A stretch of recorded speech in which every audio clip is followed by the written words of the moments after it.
Thursday. God, it's cold. You find it nippy? It is. No, You're doing good. You have a fleece on and a t-shirt, right? And you just have your blue but you shirt. said you're tired. I'm a wee bit tired. And when you're tired... Do you feel cold when you're tired? 100%. Do you? Of course you do, yeah. If I had a duffel coat, I would throw Have it on you me. eaten today? No. Right, so you're tired. You have no fuel. Oh, yeah. Did you have any water? Yes. That's about it. And coffees.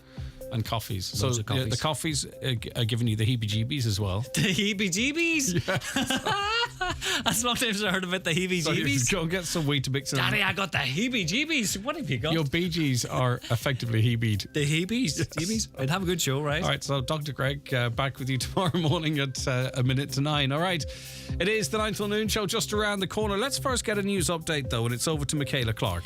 Thanks, Greg. Good morning. A South Donegal councillor says there's a need for a concerted effort to address the lack of infrastructure in many parts of Donegal and in particular to prioritise areas deemed to be at full capacity. Councillor Noel Jordan says Mount Charles is a typical example. No development can take place and the situation is exacerbated by the fact that water and sewage works have been promised for a number of years but no headway has been made. He says as a new draft county development plan is completed, there needs to be a focus on opening areas up for the provision of new homes and businesses. I just give one example of land identified in the Mancharles area for social housing. Just can't move without the infrastructure put in place for that area. I would be asking that Irish Water to have more input. Tell us where there is capacity, tell us where there's no capacity, and their plans going forward to address this. Junior Minister Niall Collins is set to make a statement in the Dáil today following controversy surrounding a land sale.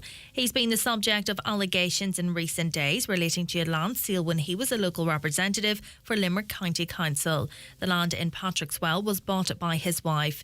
The Limerick deputy says he was no longer a councillor by the time the sale went through in 2008. People Before Profit TD Paul Murphy says there are key questions to answer. Did he know his wife had expressed an interest in buying the site of council land at the time in which he participated in the decision to put it up for sale? For me, that's the only information I need to have. I think I know the answer to that. I think it's very unlikely that he didn't know that his wife expressed interest. He has never stated anywhere that he didn't know about it. Officials in Dublin and Nairobi are continuing to support Irish citizens who remain in Sudan but want to leave. Around 100 Irish citizens remain in the conflict-hit African country while a fragile ceasefire holds. A total of 88 Irish citizens have been rescued with the help of other countries since the situation deteriorated. A Donegal deputy says the Good Friday Agreement has not been implemented in full as legacy issues remain outstanding. Donegal Deputy Padraig McLaughlin was speaking in the Dáil during statements on the anniversary of the Good Friday Agreement. He says in some aspects people have not been allowed to move on from the past. The Legacy Bill represents a clear breach of British government commitments in two international treaties, the Stormont House and the New Decade New Approach Agreements. Instead of fostering and building upon our peace and seeking to meet the needs of all of our peoples, that bill stands clearly as representing a blatant disregard for victims. Weather now mostly cloudy today with patchy outbreaks of rain and drizzle and highest temperatures of 12 to 14 degrees. That's all from Highland Radio News for now. We'll be back with news again at 10 o'clock. Until then, good morning.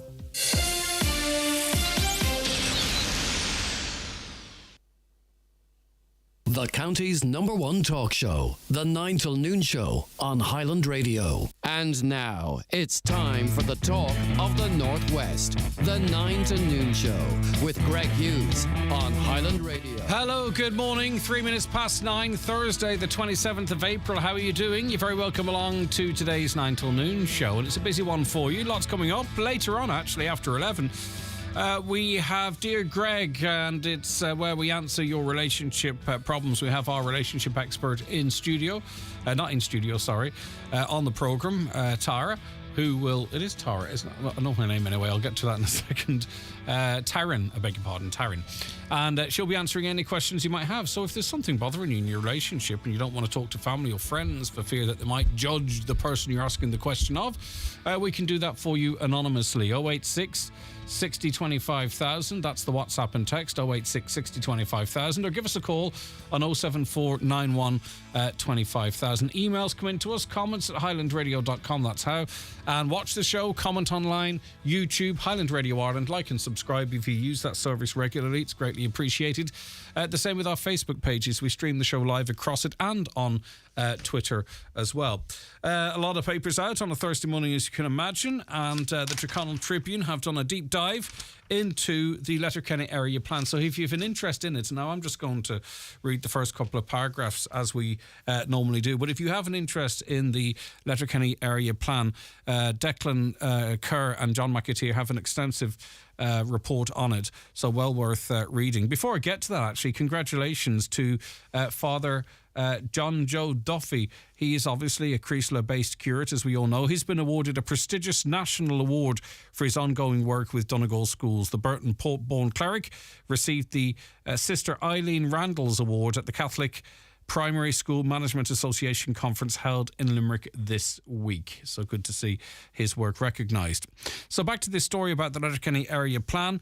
As the members of the council arrived for a plenary meeting in Lifford on Monday, the difference of opinion among them were no further down the road to agreement than they were 2 months ago. The decision deadline to respond to the proposals from the OPR is 2 weeks away. For numbers of councillors, serious concerns have arisen over plans to redesignate prime development sites, with the consequence of major financial devaluation for the owners. So as to say, there's a lot in that. I can't do it justice just reading the first couple of paragraphs, but get it, and you'll read all about it. The Donegal News this morning: Gardaí have warned motorists of a crackdown on motoring offences across Donegal ahead of the bank holiday weekend. A highly visible Garda operation will be in place throughout the county with checkpoints, speed checks and patrols. The Garda warning comes in advance of the May bank holiday weekend, when there's likely to be more traffic on the roads and increased risk of collisions.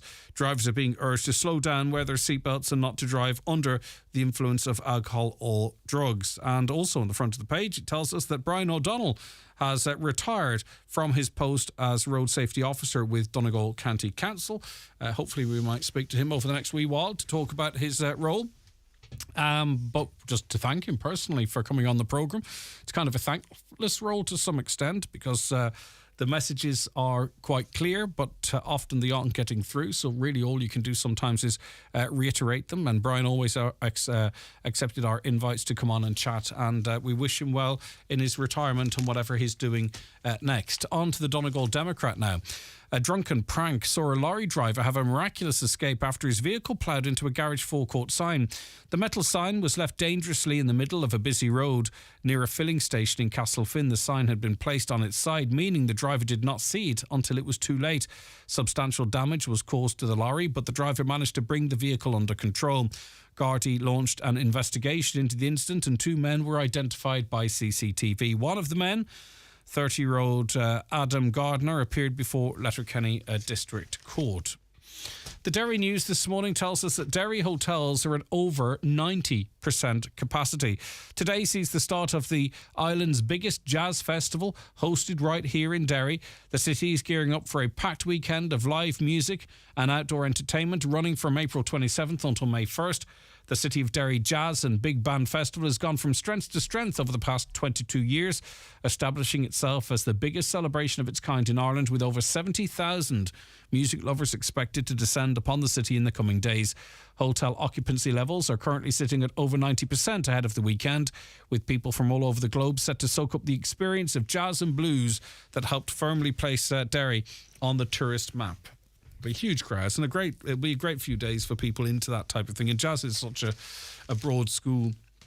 I would have initially thought it was just what a lot of people might have seen as the traditional sort of jazz setup. But of course, as you get older, you realise it's much more not complex, but nuanced. It's a big umbrella, jazz. Irish Independent this morning. bad news if you're an energy customer and you got billed twice. Well, we'll talk about it now in a second. If any of you have been affected by this, get in touch with us. Two of the biggest energy providers in the state have admitted billing errors that have affected thousands of their customers. Around 11,000 Electric Ireland customers are facing bill shocks after it emerged that a blunder means they have not been asked for a payment for months. So if you are an Electric Ireland customer, and some of you were in contact with us talking about not receiving bills a couple of weeks ago, and you were in contact with Electric Ireland and weren't getting any answers. We got no answers either. I wonder, is this connected now? Are the same people that weren't getting their bills now about to get a massive bill for a number of bills in succession, if that makes sense? Check your statements. The problem with this is, though, it's not just really the inconvenience of having to pay a large amount in one go. We're coming towards the end of the month when a lot of people's other bills, mortgages, etc., are due. And a big electricity bill that you weren't expecting because they haven't taken money out of banks for some time for a number of customers could mean that other payments bounce. So this could have a ripple effect that could be quite impactful on a lot of people that could find themselves with a bounced mortgage payment and no money going into the long weekend. Bord Gáis has apologised after mistakenly taking direct debit payments twice yesterday from 11,500 of its customers. Again, were you one of those? If you are a Bord Gáis energy customer, double check that you have funds in your account because they have taken the bill out twice for 11,500 of you. The supplier, Bord Gáis, was scrambling to reverse one of the two payments yesterday. State-owned Electric Ireland, which has more than 1.1 million customers, admitted a billing issue meant some of its customers have not received bills that were due last month. These are the people we've been speaking to. It comes at a time of energy crisis with the bills that are overdue for a period when electricity and gas usages have been sky high. The early months of the year tend to see high energy use in homes. Okay, not good. On to the Irish Times now, and we're told that Sinn Féin politicians will not be given a free vote on potential changes to the existing abortion law. It's emerged. An independent review has recommended sweeping changes to the existing law, including an extension of the 12-week limit to access abortion in certain circumstances, decriminalisation of medical practitioners, and making the mandatory 3-day wait to access abortion medication optional. Now, this is going to be problematic for a lot of people listening, because much of the debate that was had in the run-up to this, and it was had in good faith amongst people, was that a 12-week limit would be in place. A lot of people that came on this programme, for example, they only voted yes for that reason, and it was a dilemma for them. And also the 3-day option, which some statistics were published yesterday, which shows around about 8,500 women made an initial contact with a GP, and then after the 3-day cooling off period, or whatever they're calling it, the figure had dropped down to just over 6,000 who wanted to progress with the abortion. But a Sinn Féin spokesperson said Sinn Féin elected representatives are expected to respect policy decisions taken by the Ardèche and to vote in line with party policy. A source said Sinn Féin intends to study Barrister Marie O'Shea's report in detail. The report has been referred by government to the Oireachtas Health Committee, which may recommend changes that would need to be voted on in the Dáil. A Sinn Féin Ardèche in June 2018 cleared the way for party TDs and senators to vote for legislation allowing for abortion up to 12 weeks. A separate motion at the time requested that all Sinn Féin members be allowed to articulate and vote in the issue of abortion in accordance with their conscience. That was rejected. Leo Varadkar said that no decision has been made by the government on any of the legislative proposals put forward by the independent review. But he did sort of suggest, I think, didn't he, in some of his comments, that he would have not issues, I don't want to misquote him, but concerns if key elements that people voted on were changed. I think that's along the lines of what he said. Or was that Micheál Martin? I'm confused now because Tánaiste did Taoiseach. You know what I'm saying? But anyway, I'll clarify that a little later on. The Irish Daily Mail tells us that the Green Party has criticised a proposed new rural political movement that would fight back against their policies, warning them talk is cheap. The Irish Daily Mail revealed last week that independent TD Michael Fitzmaurice is seeking to set up a new pro-agriculture party in what he called the last round in the fight for rural Ireland. But the Green Party's rural development spokesperson, Senator Roisin Garvey from County Clare's hit back, telling this newspaper, I don't know what their definition of rural is. Is it anybody outside the pale? Little turf fires like Peg Sayers? Most of Ireland isn't that at all. Things have changed, she says. More on the potential emergence of two parties. Now, this, if I'm Fine Gael or Fianna Fáil, by the way, this is Fandabby Dozy, I think, because I believe there is a core support for both of those parties that will come out. And there is support outside of that core support that will come out as well. But then where the decision, the election could be decided out here in the Sticks, you have a number of parties kind of saying the same thing or providing an opposition that talks to the electorate. It splits the vote.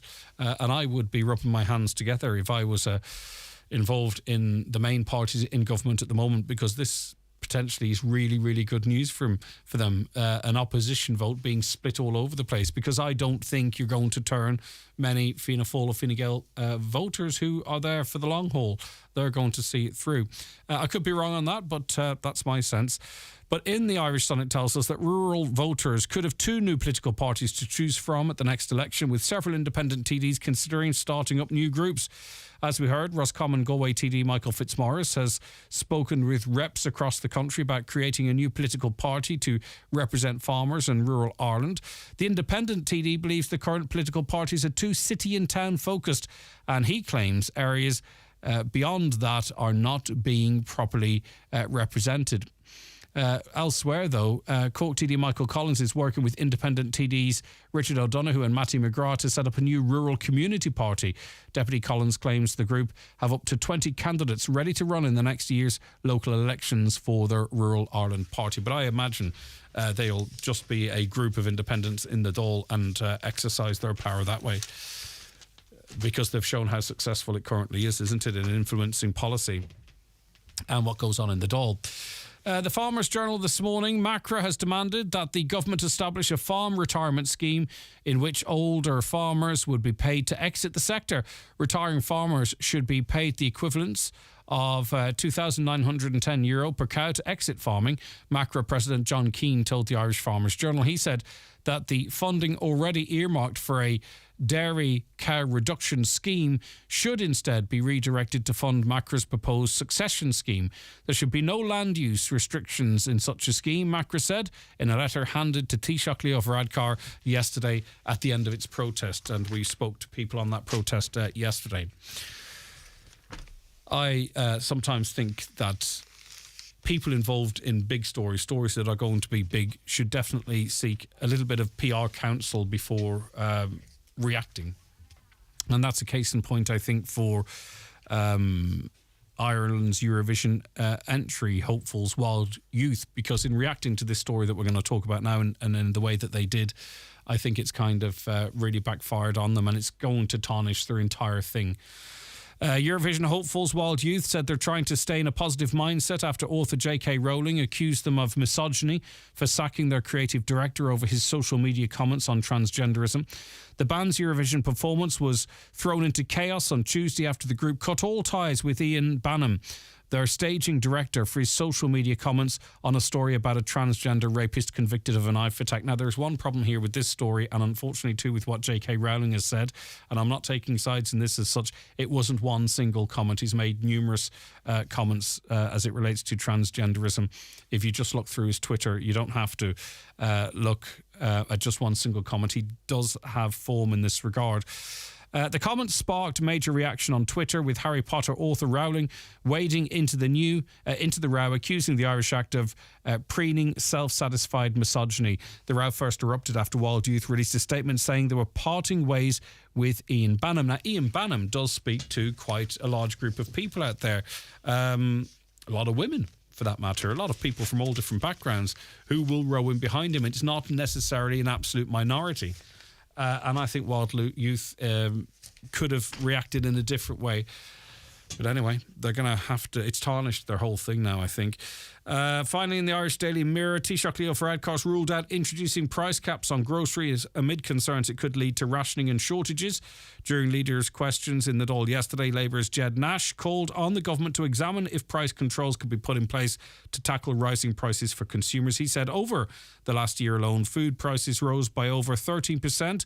Milk is nearly up 25%, butter's up 21%, eggs up 20%. That's grand. But what's happening is a lot of businesses are actually, the big ones, are just ramping up prices to increase their profits. There are obviously going to be some products like those mentioned that the input costs have gone up greatly. They're going to go up, but it's across the board here. And there is profiteering going on. I think that's kind of broadly accepted. First guest with us now, shortly. Of Kelly Centre. The newspapers are courtesy of Kelly Centre. Show is brought to you by Letterkenny Credit Union, offering low-rate car loans with fast approval. Apply online at letterkennycu.ie or in office today. Get the Irish Daily Star today for your free 12-page Punchestown Festival pullout with all the top tipsters in our stable, ready to get you first past the post all week. The Irish Daily Star, #1 for racing, #1 for you. Charge into summer with TUI. Choose from a beach cruise or city break or Mexico flying direct from Dublin. Holiday sorted. TUI, live happy. Fantastic value at Homeland Letterkenny Garden Centre this Saturday 29th with our Garden Super Saturday. Buy one, get one free in all hedging. Buy 2 trees for €65. Medium veggie pod only €219 and get 10 packets of seeds. Homeland Lawn Feed Weed and Moss Killer. Buy 2 bags for only €50. Shop in store at Homeland Letterkenny with expert advice from our experienced team. Offers mentioned available this weekend only. Hi, Paddy here at Shane Conley Cars in Donegal Town. Are you looking to upgrade your car? With Shane Conley Cars, you'll find makes and models for every budget. Great finance options, and we also accept trade-ins. Check out ShaneConleyCars.com or call in to us at Shane Conley Cars from Lonher Road, Donegal Town.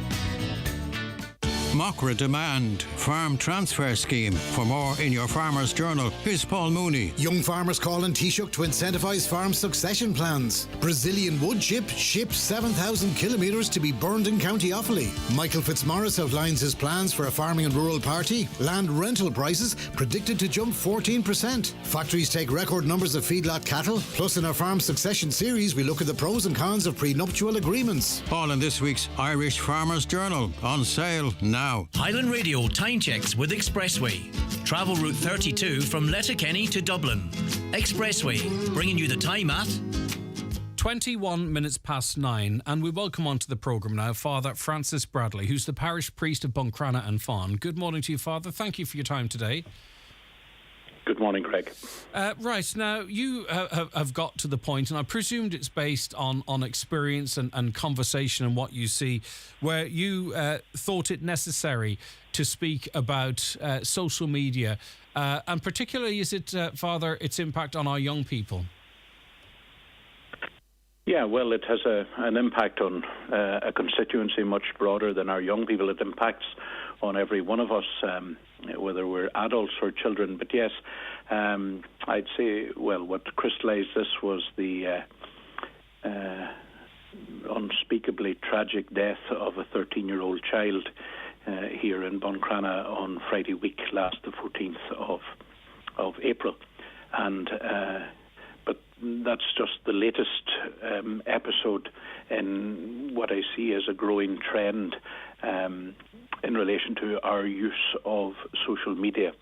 Whilst I don't want to get into the specifics of that little girl's death, nevertheless, it has drawn to a head for me, something that I think needs to be addressed. And look, I'm a very small voice voicing concern about something which is a tsunami across the world, not only across the country, across the world, and that is our dependence, our growing dependence on social media without ever really tackling the pitfalls and the dangers that are inherent in our use of social media. We probably view the internet, the social media, as a way of, interacting with other people, expressing views, forming friendships. I don't know, everyone sees it in a different way, but you seem to have concerns that that's kind of a counterintuitive situation, that it's not that at all. Well, it is that, but it's not merely that. It's like every other good thing. If used properly, it can be of benefit, but when abused or when used improperly, it's very destructive. And our use of social media promises us immediate and personal communication on a world platform. And we can, we can publish and we can float our ideas and share our experiences right across the world with some limited filter available to us to guarantee and safeguard our privacy.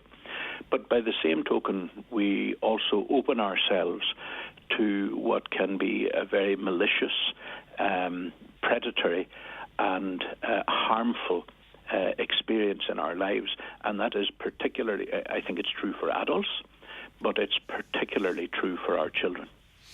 And what do you see the greatest impact this is having on children? How do you, in your experience, see it affecting them? Well, I'm obviously not a parent myself, but I interact with lots of parents. I see kids like everyone else sees them. I see them in school, or I see them coming from or going to school, or maybe in their activities outside of school. And you're driving to work, or you're driving to the office, or you're moving about. Let's say it's school going time in the morning or in the evening, and kids are walking along, and their faces are buried in their screens. Okay, to such an extent that in fact it becomes a danger where they're coming to a junction and they might easily walk out in front of something. So something has caught their attention, and that, I guess that's a good thing, and it's a wonderful first. It's a blue ribboned prize for marketing and advertising, and it catches our attention. The difficulty is that whilst many forms of social media promise us immediate and personal communication, what it is actually delivering in so many cases is complete isolation. Mm-hmm. Because I talk to parents who can't get their kids out of their room. I talk to people who say, God, my kids are so aggressive, they're so angry, they're so, they seem to be isolated. We're a country that prides itself on our ability to be sociable, to be good in a group, to be, full of fun and the life and soul of the party, and yet our abuse of this of social media can, in fact, drive us into ourselves. Mm. And by the way, this is not just children. You sit in a restaurant from time to time, and you look around you maybe, and there's a couple maybe at another table, and they're both sitting there, faces into their phones. They don't appear to be communicating with each other, or if they are communicating with each other via their telephones, it's an unusually complex way of trying to communicate with somebody who's sitting in front of you. And Father, also what is an issue, I think, particularly for young people, is that people turn often to the internet or social media if they aren't feeling well, or there's a weakness in themselves, or they don't like something about themselves. And that's not a healthy place to go, because actually what happens is people exploit that, or people will use that as a weapon to beat you with, or your problems end up getting amplified. So the solution, in inverted commas, is actually often what might compound how someone is feeling about themselves. Yeah, and it's much too easy a solution to grasp to such an extent that it may not be a solution at all. For the last 15 or 20 years, quite properly in the church, for example, we've been coming to terms with the need for safeguarding. Now, this to my mind, especially in the lives of children, is a safeguarding issue. we'd be very careful. For example, just using that image again of looking at children going to school in the morning or coming home in the evening.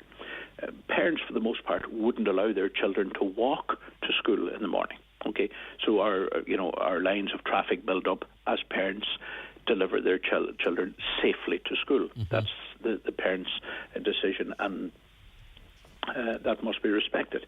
But the same application of the need for safety has to be applied to other areas of their life, because it's not so much that this is the elephant in the room. This is the wolf lurking in the bedroom. It's in the bathroom. It's in all their social interaction. And yes, it for the most part, I hope it is positive, but it has terribly destructive effects where it is not positive. And it is a harsh and toxic environment. It's not so much that we release our children into this, but we release this amongst our children. Mm. But I also would argue... And it's a lot of pressure for parents and others to be under, and teachers in schools, where, attention time for kids is going down and down and down. Everything is boring if it doesn't... the face of the person sitting opposite them is of no use if that face doesn't glow with a blue light. And also, Father, the problem is I think a lot of us adults, many of us, if not most of us, are not actually equipped for the toxicity, the negativity, the conflict, the division on social media. If we're not able to deal with that, how can we expect young children or teenagers to deal with that? And I just feel we've gone so far now, it's going to be very hard for us to take any steps backwards. Sure, it has stolen a march on us, really. And you meet parents who are stressed in many ways, maybe with a child in the pushchair. The child is playing with a mobile phone already at the age of 2 or 3, becoming conditioned to knowing that this is the means of their entertainment. This is where they're going to find engagement. I'm just very concerned about it, and tragically, we have to deal with the terrible fallout of that. And as I say, I'm a very small voice being raised in questioning this tidal wave of compliance that we've allowed ourselves to become part of in relation to our dependence on social media. And I have to hold up my own hand. I'm as dependent as the next on it. Yeah, I get you. Father Francis Bradley, it's not an insignificant voice. It's a powerful intervention into this debate, and we appreciate you coming on and sharing your views with us on air. And I wish you a good day, and thank you very much indeed. Thank you so much, Greg. Take care. Okay, that's Father. God bless you too. Father Francis Bradley, parish priest of Buncrana in Fawn. And as you say, an awful tragic case that has... it's not a case, an awful tragic event that has triggered his speaking publicly on that matter. We're going to stay in a show now because Councillor Nicholas Crossan joins us on the programme. Thanks for taking the time out this morning, Councillor. I appreciate your time. Can you hear me, Nicholas? No, I don't believe you can. Okay, let me see what I can do about that. I will take a very quick break. I'm going to have to take this break. Back shortly. Watch the show live now on YouTube, Facebook and at highlandradio.com. The 9 till noon show is brought to you by Letterkenny Credit Union, with monster loans available up to €60,000 for all occasions. Visit letterkennycu.ie. Get the Irish Daily Star today for your free 12-page Punchestown Festival pullout, with all the top tipsters in our stable ready to get you first past the post all week. The Irish Daily Star. Number 1 for racing, number 1 for you.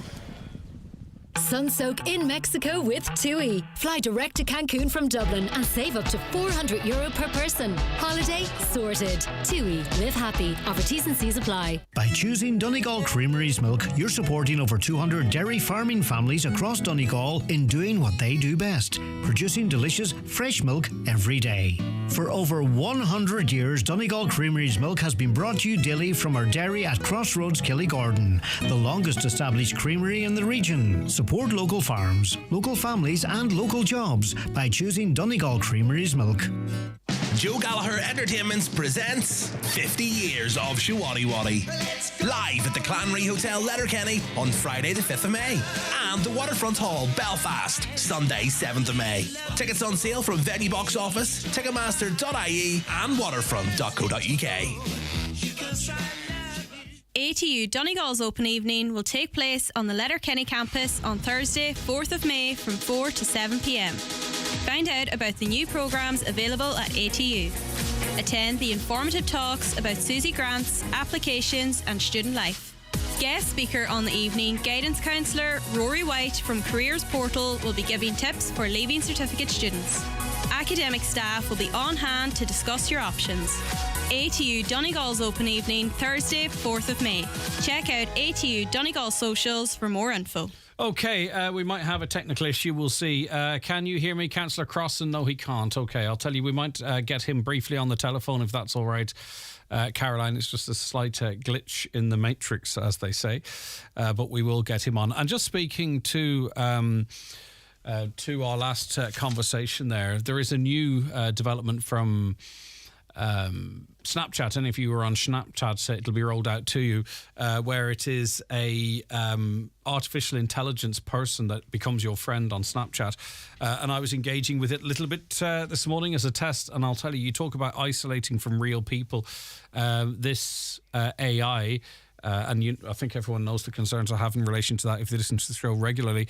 This AI interface on Snapchat, it is exactly like speaking to another human being, and that is just the thin edge of the wedge. Right, okay, we aren't getting Councillor Nicholas Crossan, or he isn't getting us, so we might have to leave that, because I understand he's under tight time pressures. I suspect at this point it's at his end rather than ours. Right, some of you actually go and check that what's it called, Chat AI on Snapchat. You will be flabbergasted. Fair play to Father Bradley for speaking out for our youth, says that listener.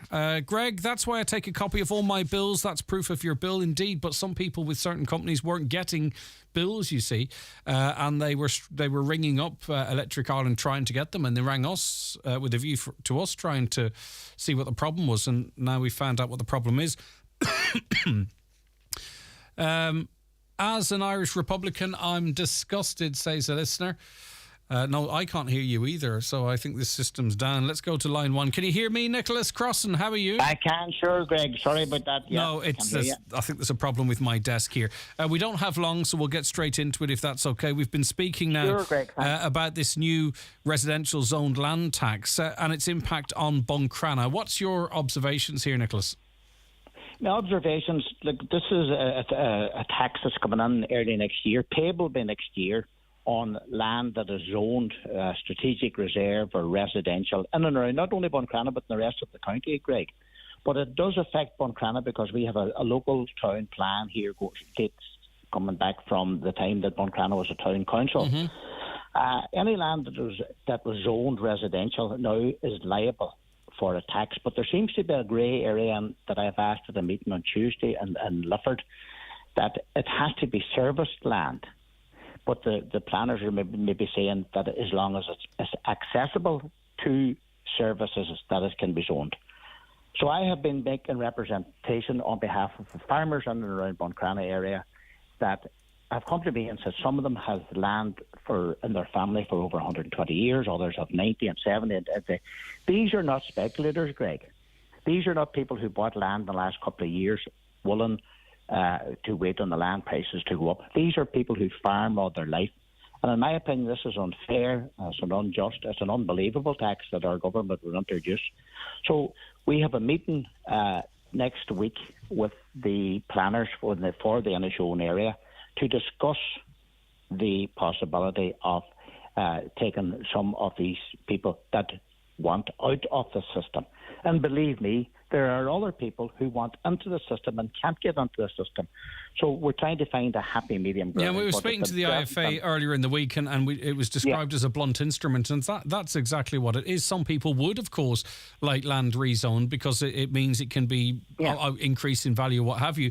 But we can't have a situation, can we, where people who've been farming the same land for generations are being taxed out of agriculture, and that is seemingly what's happening. Some people feel it's like a land grab. Is that what you're hearing yourself? Well, one of the farmers told me that they would have to sell one or two fields to pay the tax. So that doesn't make sense at all, Greg, in anybody's language.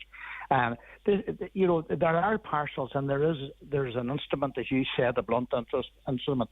But in places around Leinster, around the coast, or around the city of Dublin, Cork and Galway, where maybe there's a huge demand on houses, looking for thousands and thousands of houses.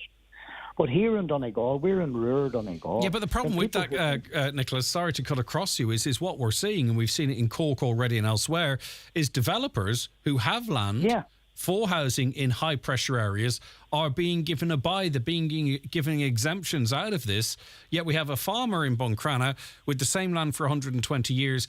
A house may never actually be built on this land, and they are being forced with this tax. It doesn't make sense. I have stated that for years, that there's people who are genuine farmers, and if you are talking to the genuine farmer who loves the land and loves working on the land, they have no interest in selling their land. They want to farm their land, and those people should be allowed to do that without an unfair taxation coming down on top of them.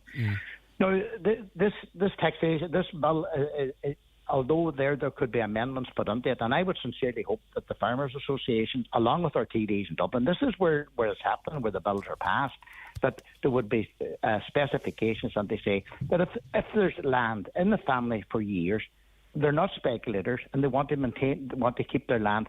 I would agree. There are speculators who have bought hordes of land and accumulating this and waiting for the price to go up so they can sell it and make a profit on it. I tax those people who want to build on it, but not the farmers. All right, so another thing, Greg. Go ahead. I'll just add this one in case that I do forget about it. This is prime agricultural land that we're talking about, and the changing climate in the world. Ireland is a good producer of food and beef and dairy produce.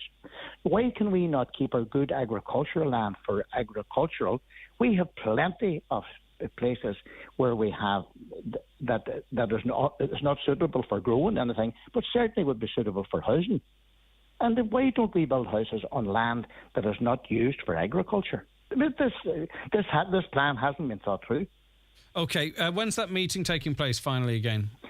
I haven't got a date on it, but I think it's someday early next week. Okay, let us know. And then the show, and we'll certainly keep you posted, and anybody else is interested on it. So there's an awful lot there's reading, and I was reading through an awful lot of stuff, and this has been brought into the Department of Finance and the Department of Housing and Local Government.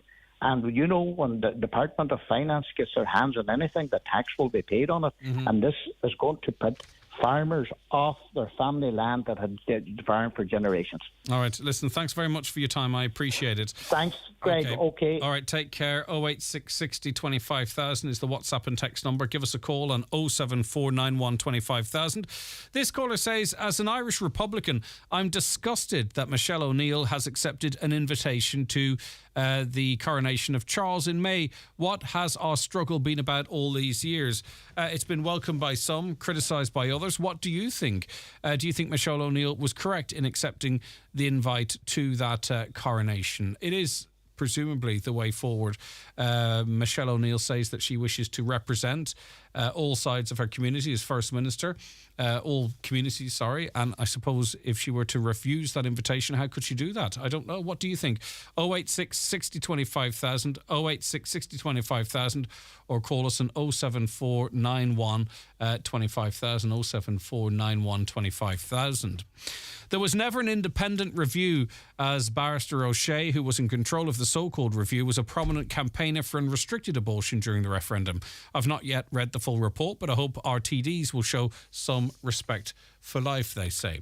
Let's return to the issues and concerns raised by Father Bradley. Connell joins us on the programme for this conversation. Connell, thanks for taking the time out this morning.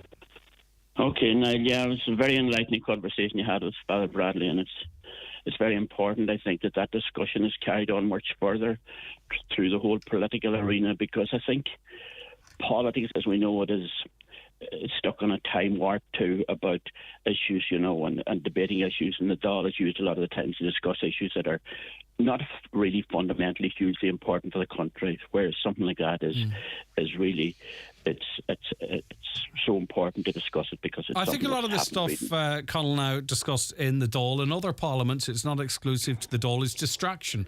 It's to look at this so that you don't look at that. I mean, when was the last time, say, for instance, the mental health of our young people, or the greater population, and the impacts of that, people dying by suicide, when did that dominate the front pages for 5 or 6 days? When did that lead to a heated row during Dáil's leaders' questions? Are we being represented by anyone in the Dáil then, if they're not talking about this stuff? Well, I think politics has to have a conversation with itself, and that's all political parties, as to what its function really is.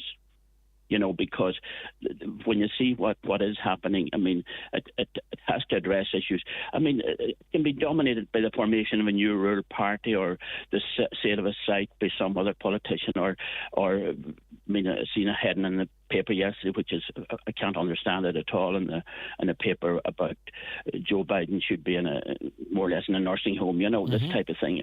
And I mean, look, I'm old enough to realise that the whole of life is a learning process, and what has happened this last 25 years in the whole social media thing, and a whole change of a way of life completely, is not debated in the political arena the way it should be, and that's a big issue. And even here in this county, I mean, we know these things are happening, and we fail to debate them, as you say, the causes of the destruction, the causes of mental health and everything else, Yeah. And we need to debate and a conversation among ourselves, and it has to start with politicians about looking at what their role is in the modern Ireland that we have, and how it can be changed to make things better.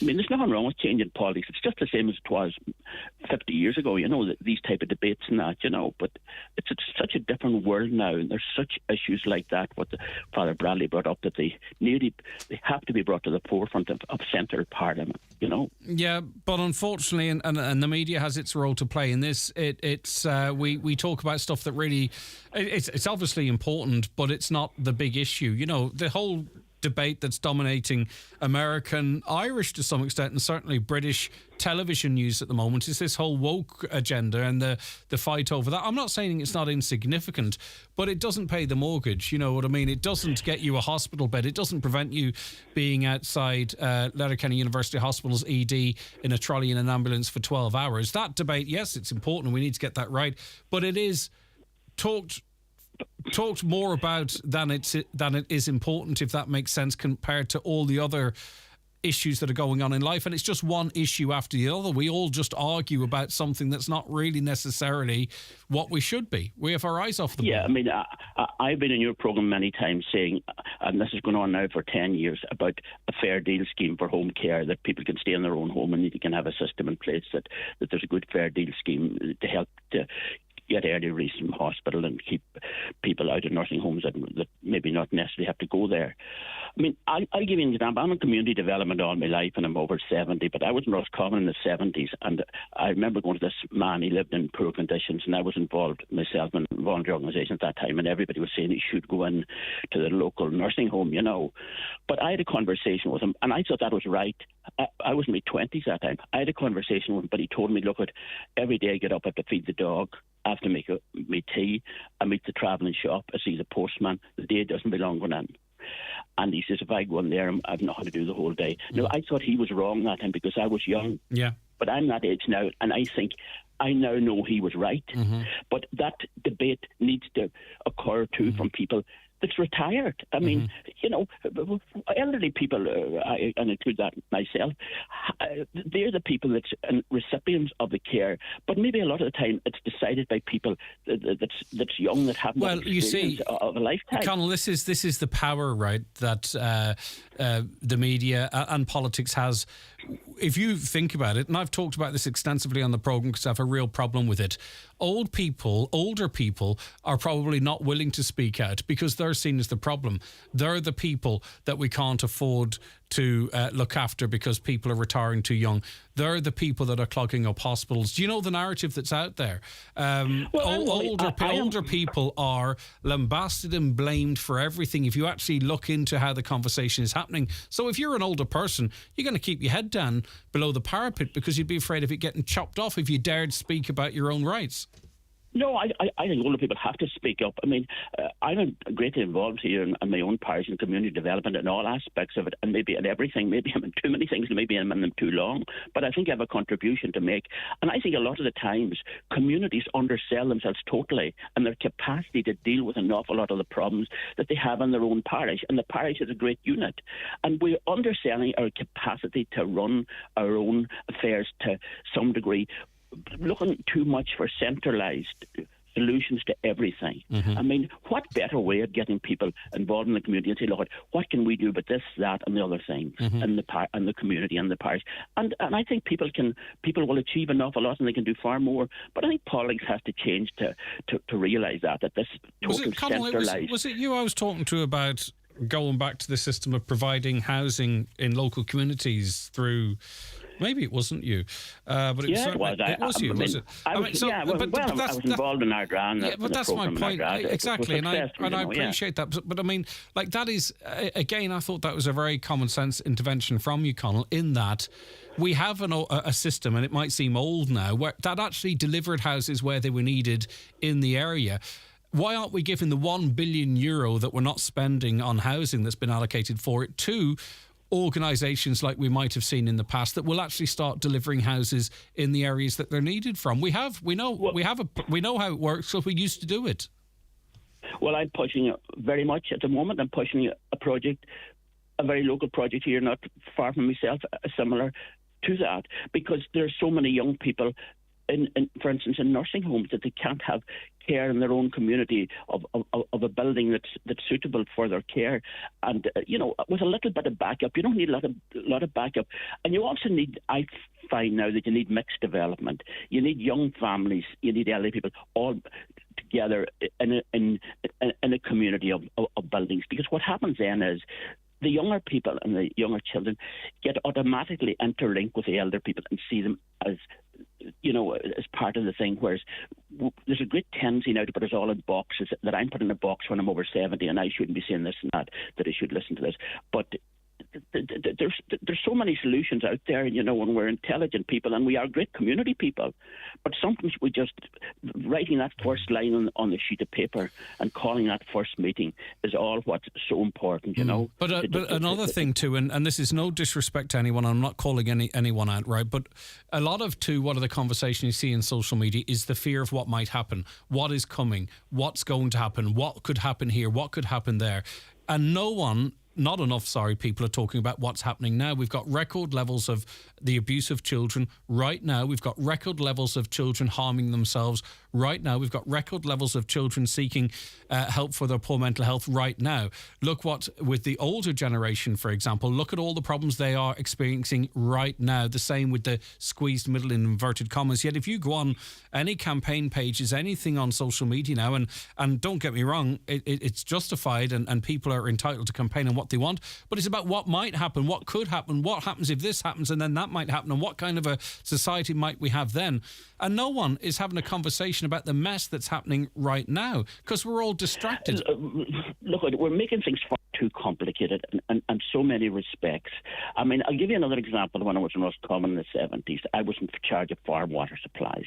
I went out to this house and the man had chronically suffered from MS and he had no water. And it was a very expensive place to put in water. I could have cancelled that application, or I could say, look, can I community do something about this? And I asked a well-boring contractor, would he look at it in the context of maybe they would organise something to get it done. And in fairness, the man, then he bore the well, and he hit water. And I went on into the hardware man in Roscommon, and he drove out. He said, look, we'll do this job, and we'll manage to get it done and all that. And I could have cancelled that application, or I could do something about it. But in the modern world that we have, if I was a civil servant and that, you couldn't do things like that. No, you couldn't. Because you're breaking regulations. But the goodness of people has to be always paramount of importance over total red tape and bureaucracy that doesn't serve the end purpose in any way. Conal, listen, thanks for your time as always. I appreciate it. I wish we had more time. The 9 till noon show with Letterkenny Credit Union. Simplify your debts with a debt consolidation loan from Letterkenny Credit Union. Call us on 074 910 2126 or apply online via our app or in office today. The Paving Store, a creative landscaping works in Letterkenny, have all you'll need to give your driveway, patio or yard the wow factor. With a full range of Tobermoor, paving bricks and flags, walling, curbs and edging. They're also Donegal's leading supplier of millboard decking and cladding. They have the largest range of artificial grass in the northwest and a huge range of outdoor play accessories. See the unique displays and talk to the experienced team at the Paving Store, Lisnen in Letterkenny on 074 92 050 39. Mockra Demand Farm Transfer Scheme. For more in your Farmer's Journal, here's Paul Mooney. Young farmers calling Taoiseach to incentivise farm succession plans. Brazilian wood chip ships 7,000 kilometres to be burned in County Offaly. Michael Fitzmaurice outlines his plans for a farming and rural party. Land rental prices predicted to jump 14%. Factories take record numbers of feedlot cattle. Plus, in our farm succession series, we look at the pros and cons of prenuptial agreements. All in this week's Irish Farmer's Journal, on sale now. Callahan's Gala and Go Burt, your one-stop family shop. With over 50 years of experience, we pride ourselves in providing a top-class customer experience. Keen fuel prices, convenience shop, hot deli, hardware. And Frosty's famous special recipe ice cream. Family-run, helpful staff and service with a smile. Sure, it's all go at Callahan's. Highland Radio weather updates with Ireland West Airport. Fancy a European city break this summer? Discover the beautiful cities of Barcelona, Cologne and Milan with Ryanair. 6 flights a week for summer 2023. Ireland West Airport. Don't just take off, take it easy. Okay, so mostly cloudy today with patchy outbreaks of rain and drizzle. Light to moderate southeasterly winds will gradually back northwesterly. Highest temperatures of 12 to 14 degrees, but temperatures looking to increase by the weekend and perhaps a decent spell of weather. Not promising too much into next week. We shall see. A caller says mental health in this country is on its knees, and I agree with Father Bradley. Social media is to blame. There's such a huge pretense of this perfect world on social media. Many influencers now admit one perfect photo may have took 20 shots to get it right. Indeed. So Father Bradley is 100% right. I see it all the time in my grandchildren. Because their mother restricts their time, it's the first thing they ask for in my house. So we have a deal. We have to do an activity to get 15 minutes on the phone. And very often, once they start the activity, they forget all about phone time. Greg, I think Michelle O'Neill's 100% right going to Charles's coronation. I think people need to move on in life and get over the past. She is showing everyone the true meaning of respect. Another, I think Michelle O'Neill going to the coronation is shameful. I hope she enjoys the limelight she is at the moment, because it certainly won't last. She isn't representing everyone in Northern Ireland, and it shows. Back to Father Bradley's comments. Thank you so much, Father Bradley, for shining a light on this. I think the whole social network thing is an addiction, and worse than alcohol. We need to pray for the younger generation that they can get through this. The problem is that it's here now.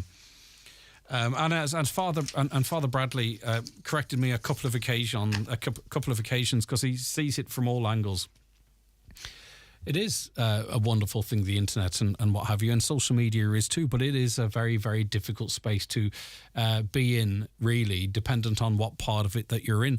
And it's not going to change now. It's part of everything. Look at the Niall Collins story. It started on social media. Look at if the Pope makes a statement, he makes it on Twitter now. His intervention on things like the Ukraine war or a message, it's posted first on Twitter. That's the Pope himself. I'm not saying that as a criticism either, but that's where it's at. That's how it's happening. So we can't avoid it, can we? We just have to figure out how we can do it and maintain our well-being. Okay, it is time to take a break for the news and obituary notes. So stay right where you are and keep those texts and calls coming in, by the way. The 9 till noon show is brought to you by Letterkenny Credit Union. Digital loans now available. Apply online or via our app today and get your loan transferred directly to your current account. Mockra Demand Farm Transfer Scheme. For more in your Farmer's Journal, here's Paul Mooney. Young farmers calling Taoiseach to incentivise farm succession plans. Brazilian wood chip ships 7,000 kilometres to be burned in County Offaly. Michael Fitzmaurice outlines his plans for a farming and rural party. Land rental prices predicted to jump 14%. Factories take record numbers of feedlot cattle. Plus, in our farm succession series, we look at the pros and cons of prenuptial agreements. All in this week's Irish Farmer's Journal, on sale now. Do you know what I love about Letterkenny Shopping Centre? I love it because everything I need is under one roof. There's fashion shopping for women and men, health foods and cosmetics, Tesco's and Pennies, free parking and late night shopping Thursday and Friday. I love it because Letterkenny Shopping Centre has it all, including homeware, jewellery, hair and beauty and Revolution Laundry and their free car park. Letterkenny Shopping Centre. So much choice and open 7 days. If you have an idea to solve one of Ireland's social problems, we want to hear from you. At Social Entrepreneurs Ireland, we support people with ideas that will deliver positive social change. Apply today for training, funding and support at socialentrepreneurs.ie and we'll be with you every step of the way. With the right people beside you, anything is possible. Ideas Academy closing date May 16th. Impact Programme closing date May 30th. Visit socialentrepreneurs.ie.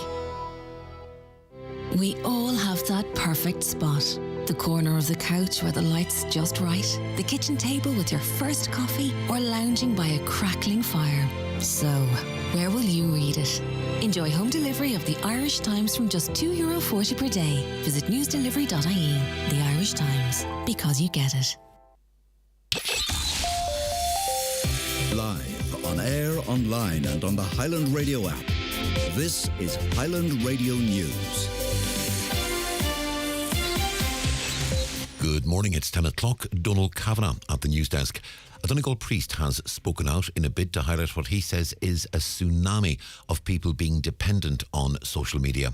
Father Francis Bradley, parish priest of Buncrana, says the tragic death of a 13-year-old has drawn to a head something that needs to be addressed. He says while social media is a positive tool in connecting people, the pitfalls of the dangers of it are not being tackled. Father Bradley told today's 9 till noon show that social media is taking over people's lives, and that is deeply concerning. The child is playing with a mobile phone already at the age of 2 or 3, becoming conditioned to knowing that this is the means of their entertainment. I'm just very concerned about it, and tragically, we have to deal with the terrible fallout of that. I'm a very small voice being raised in questioning this tidal wave of compliance that we've allowed ourselves to become part of in relation to our dependence on social media. An independent councillor in Inishowen says there's a major problem at the heart of the new residential zoned land tax, which is set to come into effect next year. Land which is zoned residential is subject to tax, but Councillor Nicholas Crossan says some farmland on the outskirts of Buncrana is zoned as strategic reserve land, which means it may in the future be used for residential developments, but at present it is being farmed. However, Councillor Crossan says the farmers now face having that land taxed under a measure designed to tackle speculators who are hoarding land, and that, he says, is unjust. I have been making representation on behalf of the farmers in and around Buncrana area that have come to me and said some of them have land in their family for over 120 years, others have 90 and 70. These are not speculators. These are not people who bought land in the last couple of years willing to wait on the land prices to go up. These are people who farm all their life. And in my opinion, this is unfair, it's unjust, it's an unbelievable tax that our government would introduce. A South Donegal councillor says there is a need for a concerted effort to address the lack of infrastructure in many parts of the county and in particular to prioritise areas deemed to be at full capacity. Councillor Noel Jordan says Mount Charles is a typical example. No development can take place there, and that situation is exacerbated by the fact that water and sewage works, which have been promised for a number of years, have not taken place. Councillor Jordan says as a new draft county development plan is completed, there needs to be a focus on opening areas up for the provision of new homes and businesses. I just give one example of land identified in the Manchardas area for social housing. Just can't move without the infrastructure put in place for that area. I would be asking that Irish Water to have more input. Tell us where there is capacity, tell us where there's no capacity, and their plans going forward to address this. 2 men have been charged as part of an investigation into a gang impersonating Gardaí. It follows a 10-month investigation focused in the East and the Midlands. With more, here's Aoife Kearns. Gardaí have been investigating claims people were pretending to be Gardaí and taking cash from people's homes. 6 searches were carried out across 3 counties and around €3,000 in cash, 3 Rolex watches and 5 vehicles were seized in the operation. On Tuesday, 5 people were arrested. 3 have since been released without charge. This morning, 2 men charged in connection with the investigation will appear before Kilkenny District Court. A motorcyclist has been killed in a road traffic collision in County Cavan. It happened at around 8 o'clock last night on the R165 at Cornakill, Kingscourt. There were no other vehicles involved. Gardaí say the motorcyclist, who was aged in his 20s, was pronounced dead at the scene. The road remains closed this morning. His body's been brought to hospital for a post-mortem examination.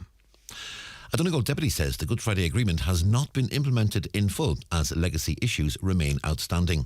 Donegal Deputy Padraig McLaughlin was speaking in the Dáil during statements on the anniversary of the Good Friday Agreement. He says in some aspects, people have not been allowed to move on from the past. The legacy bill represents a clear breach of British government commitments in 2 international treaties, the Stormont House and the New Decade New Approach agreements. Instead of fostering and building upon our peace and seeking to meet the needs of all of our peoples, that bill stands clearly as representing a blatant disregard for victims.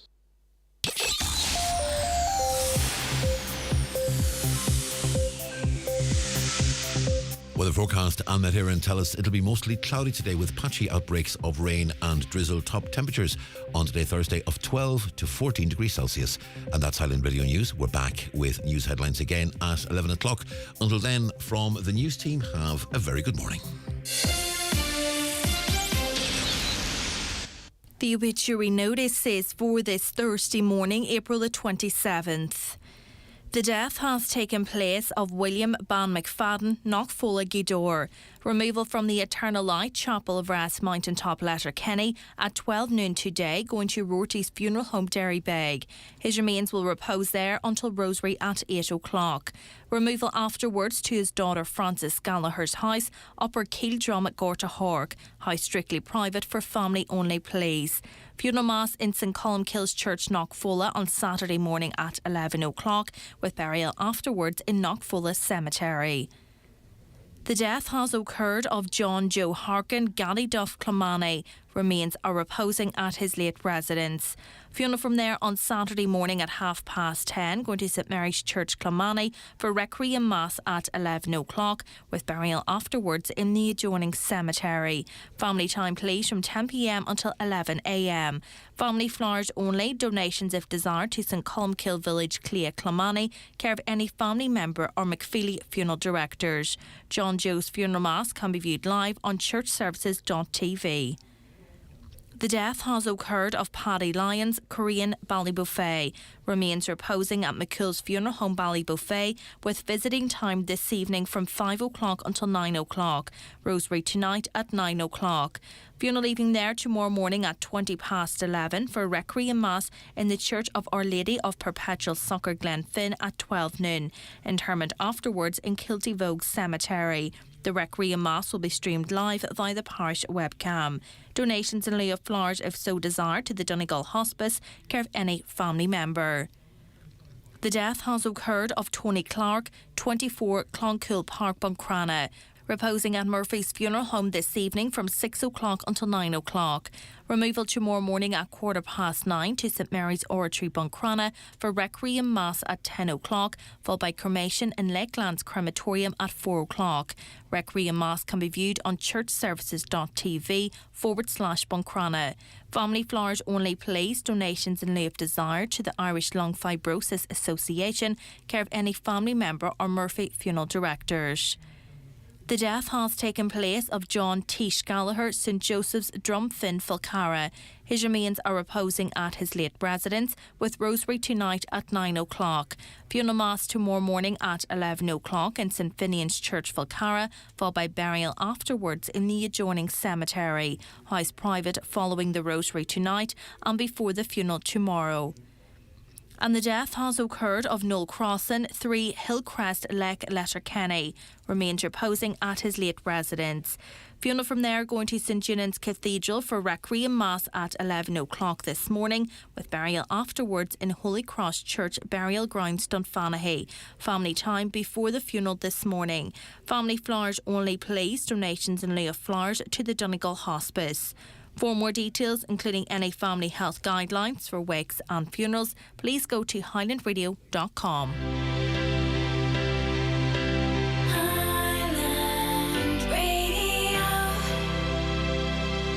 On Post MoneyMate is a current account that gives kids the power. So what money power do they want? The power to get paid for their chores? Come on, nearly there, Connor. Oh, it's so unfair. Relax, your mom's paying you with jobs on the app.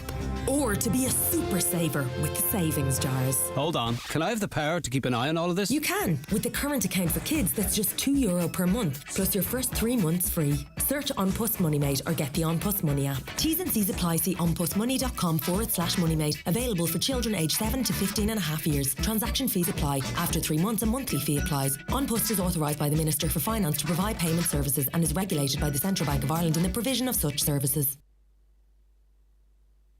Good morning once again. You're welcome back to the 9 till noon show. Welcome along. If you're just joining us, you missed out on quite an informative and interesting first hour, I think. Just a reminder for you that the show's podcast on our website. It's broken down into 3 hours for you every day. It's available just after 12, around about 12:30. Or you can watch the show back whenever you like on our YouTube channel, Highland Radio Ireland.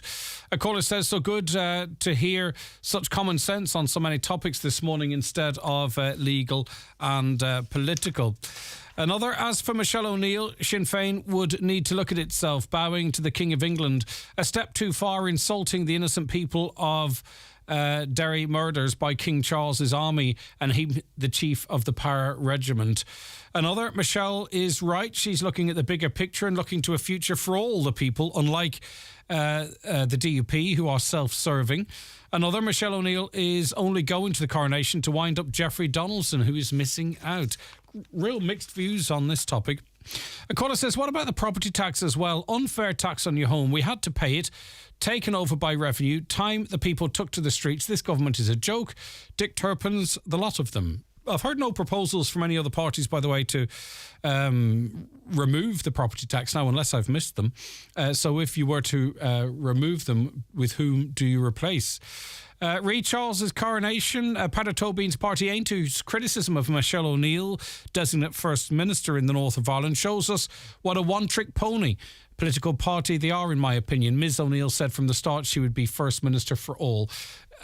There's politics at play here too. I'm not questioning Peadar Tóibín's motivations, but of course they are contesting elections in Northern Ireland in a number of seats in the next month, and maybe they feel that if they take that stance it might play to a wider audience. Relating to your conversation with Father Bradley earlier and his interview with Greg, yes, totally agree with his view on mobile phones and the internet. This interview has targeted all the right angles, but it's up to the parents and teachers to address this toxic issue. Hi, Greg. That councillor is 100%.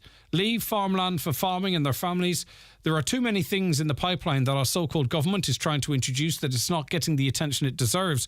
There's nothing in it for the local person, the local farmer. Only grief. RTDs have shown time and time again. They are not there to support their people, only developers, investors, bankers or corporate. People don't hear what's happening, so they can't react in time. Hi, Greg. Did you hear any news about Revolut looking for your PPS number for June? This will finish Revolut with me. Thank you. They have to have your PPS number, apparently. Now, when I say they have to, just to be clear, I'm not defending Revolut or saying it's the right thing to do. I'm just saying this is what they say. Because of the potential for money laundering and scams. They say that they are required by law to have the PPS number. I presume the other banks have it as well.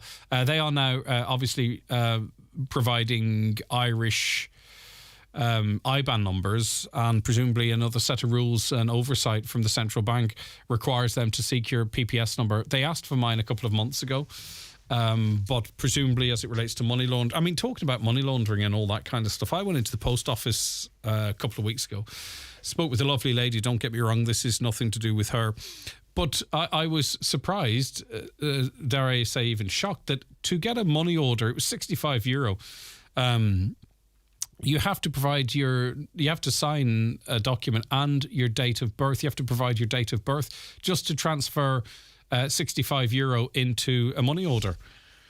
And again, that's down for money laundering rules and all, but you know, they'll argue what it's for. But I can't believe that in this day and age, just to transfer €65 in cash to a money order, that you have to provide such personal information as your date of birth. I didn't mind because I don't really feel I have anything to hide. I've got very little privacy on my phone in terms of what companies can access because I don't really care. But for others, it would be a big deal. That's why I mentioned it. All right, good luck if you're playing the bingo today. It is jackpot day. Here are the numbers. The county's #1 talk show, the 9 till noon show on Highland Radio. It's time for NCBI Bingo on Highland Radio. It's Thursday, the 27th of April. Jackpot day. You're playing for the jackpot prize of €16,600 on the pink sheet. The reference number is S4. It's game number 17. The jackpot number is 29. This number can come out in any position from the next 10 numbers drawn. And now, here are your daily numbers. 42, 21, 2, 56, 57, 26, 31, 43, 41, and finally 45. Phone your claim to 910483 before 8 tonight, leaving your name, contact number and the name of the shop where you purchased your book, and we'll call you back the next working day. Get all your NCBI bingo information at highlandradio.com. Does the start of another week start you dreaming of adventure? Then swap your well-worn paths for the winding trails of Lough Key Forest Park or the meandering cobble streets of Kilkenny. For more short break ideas, visit discoverireland.ie. Book early for the best value and keep discovering. Are the signs of aging creeping up on you? Are you not happy with the way you look or feel? At Letterkenny Medics Private Clinic, we're here to help you, offering Botox anti-wrinkle injections, derma fillers, skin bio injections, Botox treatment for grinding and clenching teeth, hyperhidrosis that aids excessive sweating. Let our doctors help bring back your confidence and look after what is important to you. To see what real results really look like, book your immediate appointment with no waiting time at letterkennymedics.ie.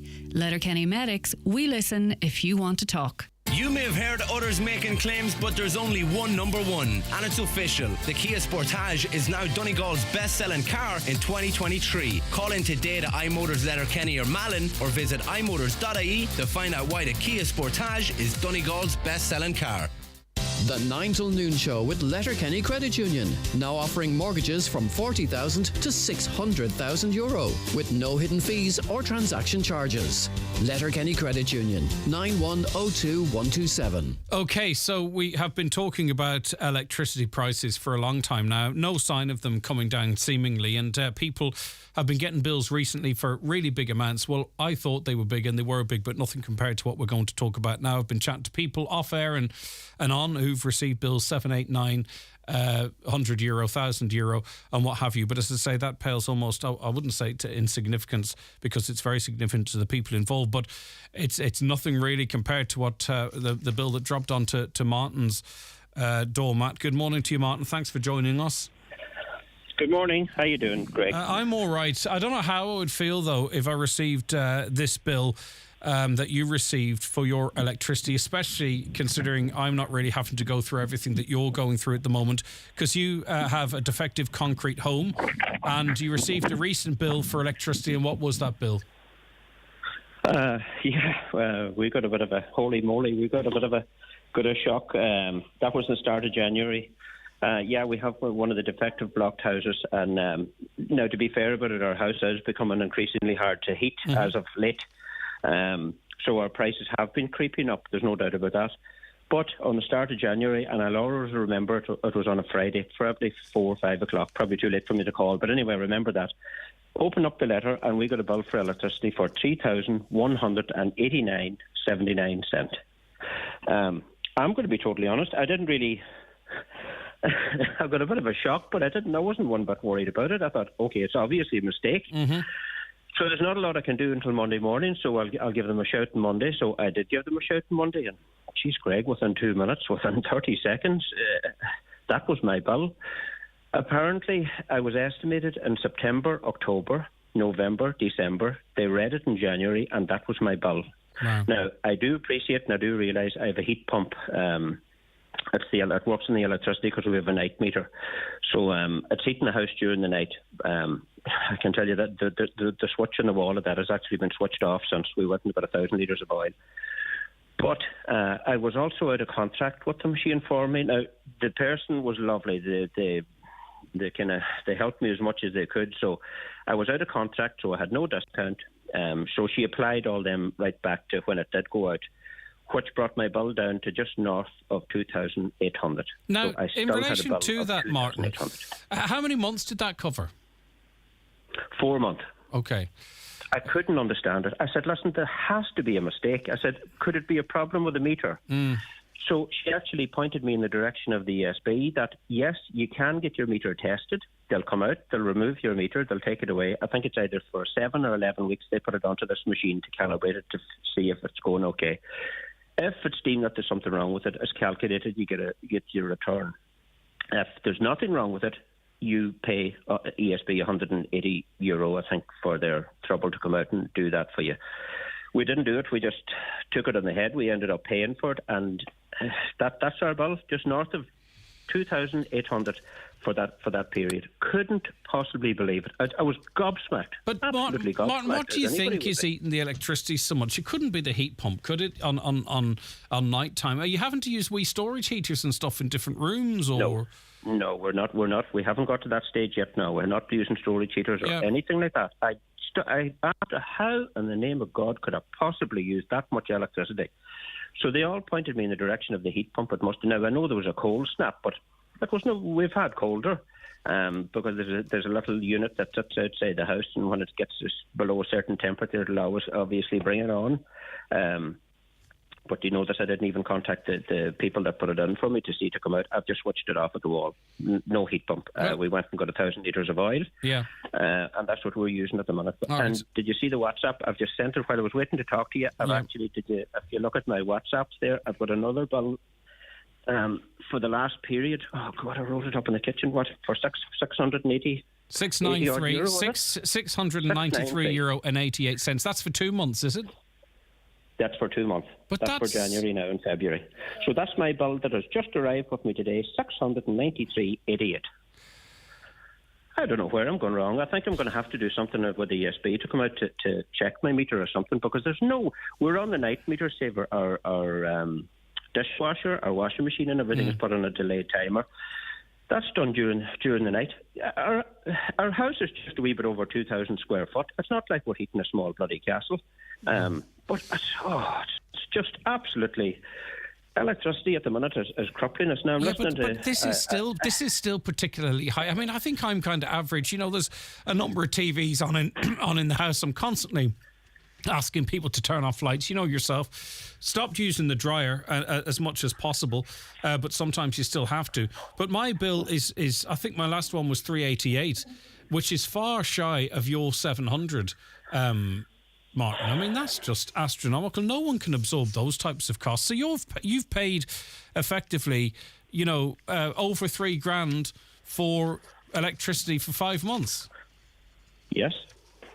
And I've the WhatsApp. I've WhatsApped my account number to show that I'm not making it up. I don't doubt it. Of the bill. Yeah. I didn't even get talking to my wife yet about it, but we seem to be absolutely crippled with electricity. Even listening to your two callers coming on. Do you know this? I think we're just being slowly chipped at all the time. These companies are showing huge profits and allowing the prices to rise with absolutely no accountability whatsoever. Well, here we are now. I know there's probably, and I know there has to be people sitting out there with the same dilemma as that we're in at the minute. But where do you go? I don't know. The lady was talking about Switcher and doing this and that, and I did. I wouldn't be the quickest person to pick up on that, but I did contact a good few of them. The prices that I would have been, or the saving that I would have been making, would have been no more than maybe 150 to 200 euro over the year. Now, it's Energia that I'm with at the moment, which would have been would have been there or thereabout. I know there's not maybe there is a difference, but I couldn't see a huge difference. But listen, that's where we're at. Listen to you, I know this. I think our politicians and our local representatives needs to be doing. I know this is a nationwide thing, but prices of everything, and we're in every department, we're being chipped away at all the time. Geez, Greg, if this was to happen in France, do you know this? There'd be uproar in the streets. There'd be uproar. Well, you see, we are paying, and as you know, and it's triggered all of this, we're paying the highest electricity in Europe. We are 4 or 5 times the lowest. We are 50% above the average. What's going on? Where is our representation on this stuff, Martin? They're in arguing about not unimportant things in the door, but what about this? This is crippling people. That type of a bill. I don't know, Martin, if you come across in your voice and the way you're speaking to me to some extent as you can take things in your stride, and perhaps you have to with everything you're going through with the house and everything. But for some people to get that bill, I don't know what impact it might have on them. And then to get another bill then for 700, even after switching off your heating overnight. And on top of all of that, to be in a house that's deteriorating all the while, getting no help from banks, I presume, no help from the government as of yet. We'll see what comes from that. I mean, it's just one thing after another for you, Martin. I don't know how you can stay, so sounding so upbeat. And I'm not trying to bring you down. I admire you, and I wish I could take some of it from you. But it's one. It literally is one thing after another. Right? Okay. It's just okay. I get you. I'm not one bit upbeat about it. There's just, with regards to our politicians and not being represented, that is definitely it. And particularly, I know this is nationwide, but particularly in Donegal, do you know this? We're far too nice up here. We need to be represented, and we need to be heard at the table a lot stronger and a lot harder than what we are. We're just too caught up. Our own TDs, our own politicians are all too caught up in the family, the party whip. And they're afraid of ruffling feathers, and I think that's why that's leaving a lot of us where we are today. Now, don't be under any illusion that we're taking this on our side. Yes, we've got a lot. I've spoken to you about Micah, or not Micah at that time, but Effective Concrete now before. But I can assure you, we're not taking it. We're self-employed now. We're four young family, and even before we got our core sampling done, that was last year. I got my core sampling done on December the 13th. My wee girl she was turning her 8th birthday. 3 days before that, my wife organised a party in Derry, and we were going to go in for something to eat. We went to the Mass in the Cathedral, and I didn't feel great that morning, but anyway, I went to Mass in the Cathedral, hoping to go into Derry after that to celebrate her birthday. It was the day of her 8th birthday, and ended up coming out in an ambulance. I was actually anointed coming out the door. Just took some kind of a panic attack or something. Believe me, the stress and the anxiety that's with it is palpable. So hence the reason I haven't been on talking. I'm not a public speaker. I can only tell my own story, and if that helps somebody else, or if somebody else can relate to it, great. Okay. But the pressure... Are you feeling okay, Martin? Because I think that at that time the pressure pot was just at its maximum and the lid went. Just for context for this electricity situation, and I don't know why we're being treated like we are. Wholesale electricity prices, that's the price that these companies buy the electricity at, fell by 41% in the final 3 months of last year compared to the previous quarter. Electricity prices were 17% cheaper compared to the last 3 months of 2021. Right? Now, we're still getting these massive, massive bills. And we hear Taoiseach Leo Varadkar, O'Tonister at the time, sat opposite me and said, well, we can't do this and we don't know if we can do that and this, that and the other. And they join us and say it's terrible what's going on. But if a government, any government, this government or whatever government, can't intervene to at least get some fairness for us, well, then what is it all about? Whomever it is. I don't care if it's Fine Gael, Fianna Fáil, Sinn Féin, ain't to, it doesn't matter. But they are there to scream from the rooftops to say that you can get electricity now on the open markets for 17% than you could at the end of 2021. And then there's people like yourself, Martin, who are receiving bills for over €3,000 and having to put up with that and everything else that's going on. Like, what is going on in this country? You've hit the nail on the head there. So where do you go? What do you say to that? What do any councillors say to that? What does any TD or politician say to that? Are they being listened to? They might be in the party, but are they actually being listened to? And if they're in there, what the bloody hell are they doing? Look at us. They're very welcome to come here and have a look where we're living. Look at the state of our house now. I know there's probably houses that are a lot worse off than us. You don't have to apologise with what you're going through, Martin. I understand that, and I know it's in your nature, but this is your experience. What I'm annoyed about is why isn't somebody actually doing something about it? You know, we're not only just this, but we're slowly being chipped away at all this land. You're talking about the farmers. There's only the land, the fishing, everything. We're just being chipped away at all the time, constantly. Gee, what point does it actually stop? And do people actually stop worrying about things and live life? That's a really important point. How can you when you've so much going on around you? Even the most normal events take on a whole different meaning, don't they? You're running past your family. You're running past everything. The joy of being a parent. You know, where do you get the brain space for that? Not you personally, Martin. I mean, all of us. You know what I mean? Like, just the simple stuff that as we grind out what we're grinding out. And also, listen, that 1,000 litres of oil is not going to last forever either, and that's going to be another bill that's coming down the line. While you've got probably down to about... I checked it last night. Well, I know it's down a wee bit at the minute, but I checked it around about 8 inches, so I'll probably have enough for another fortnight. So that did me all just 8.5 weeks. So I'll probably get another week. So I'm probably chatting about 11 weeks for 1,000 litres of oil. I'll tell you what I would do, Martin, because I don't trust these people. I'd switch to a pay-as-you-go meter, get them to install it, see how much you're using, and then before the cooling off period expires, get it taken out again if you don't want it. Because I don't think you can trust the companies to sort this out for you. Maybe that's one way you can monitor it yourself. I don't know. Well, I'm got it this morning because I did switch my heat pump off in January off. So I thought, okay, well, if you're causing it, you have to be switched off. So that is switched off, and now just at 1 minute past 10, you'll see the time my text came in from Energia and another bill now for €680 for January and February. So okay, I didn't get a chance. I need to talk to my wife to see what's going forward, but obviously I don't know. Our ESB bill has gone. I don't know.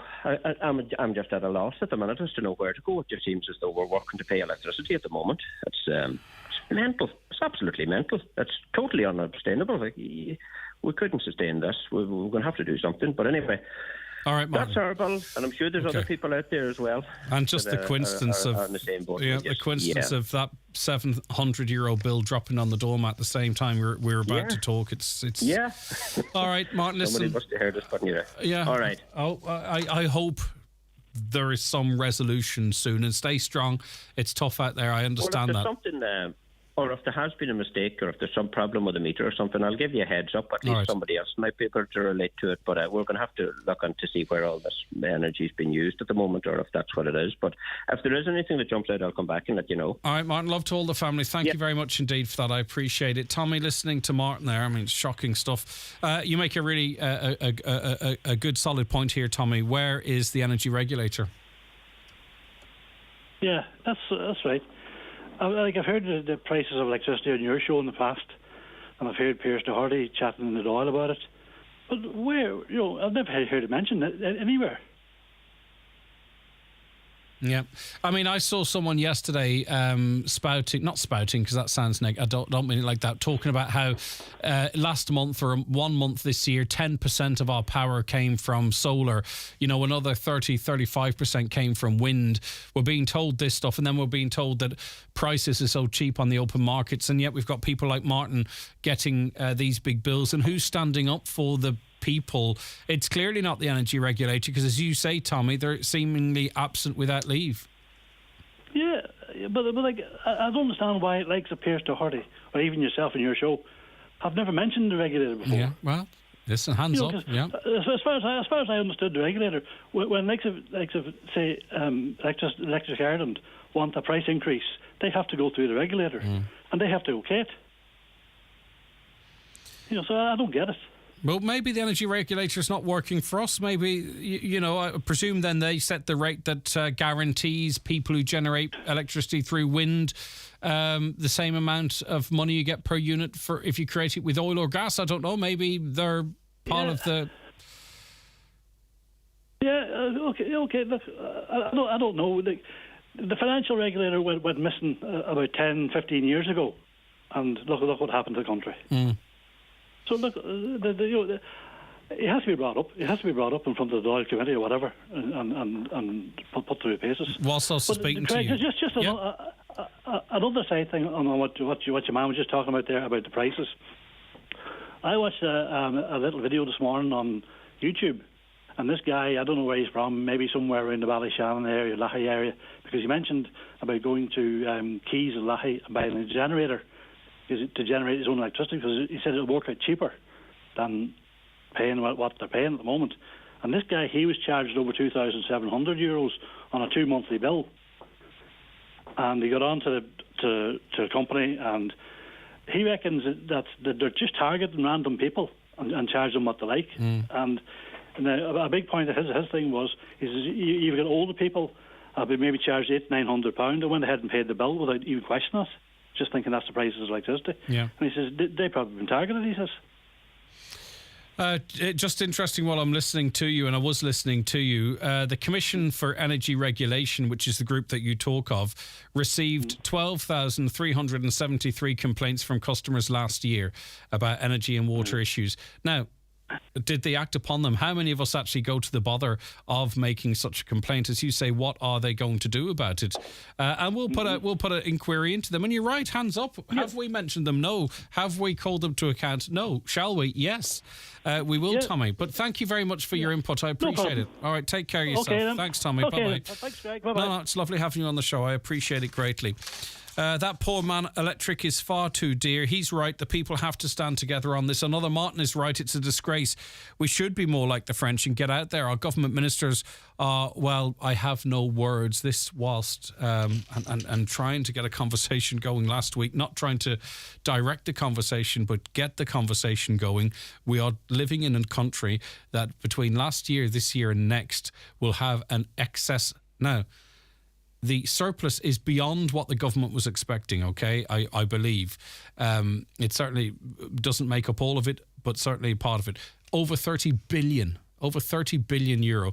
And we've got people like Martin living in a defective concrete affected home getting bills of 3,700 and 700 euro for 5 months to cover 5 months for just heating his home. And even though we switched off the electric pump, still for 2 months 700 euro, which is that's not outside of what I've heard other people talking about, but it's still incredibly high. Watch the show live now on YouTube, Facebook and at highlandradio.com. The 9 till noon show is brought to you by Letterkenny Credit Union, offering low-rate holiday loans with fast approval. Apply online at letterkennycu.ie or in office today. Get the Irish Daily Star today for your free 12-page Punchestown Festival pullout with all the top tipsters in our stable ready to get you first past the post all week. The Irish Daily Star.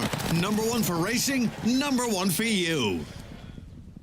Come Saturday, once the drop-offs and pick-ups, the tidying up and the cleaning out are done, there's something tasty to be had at Kelly's Diner.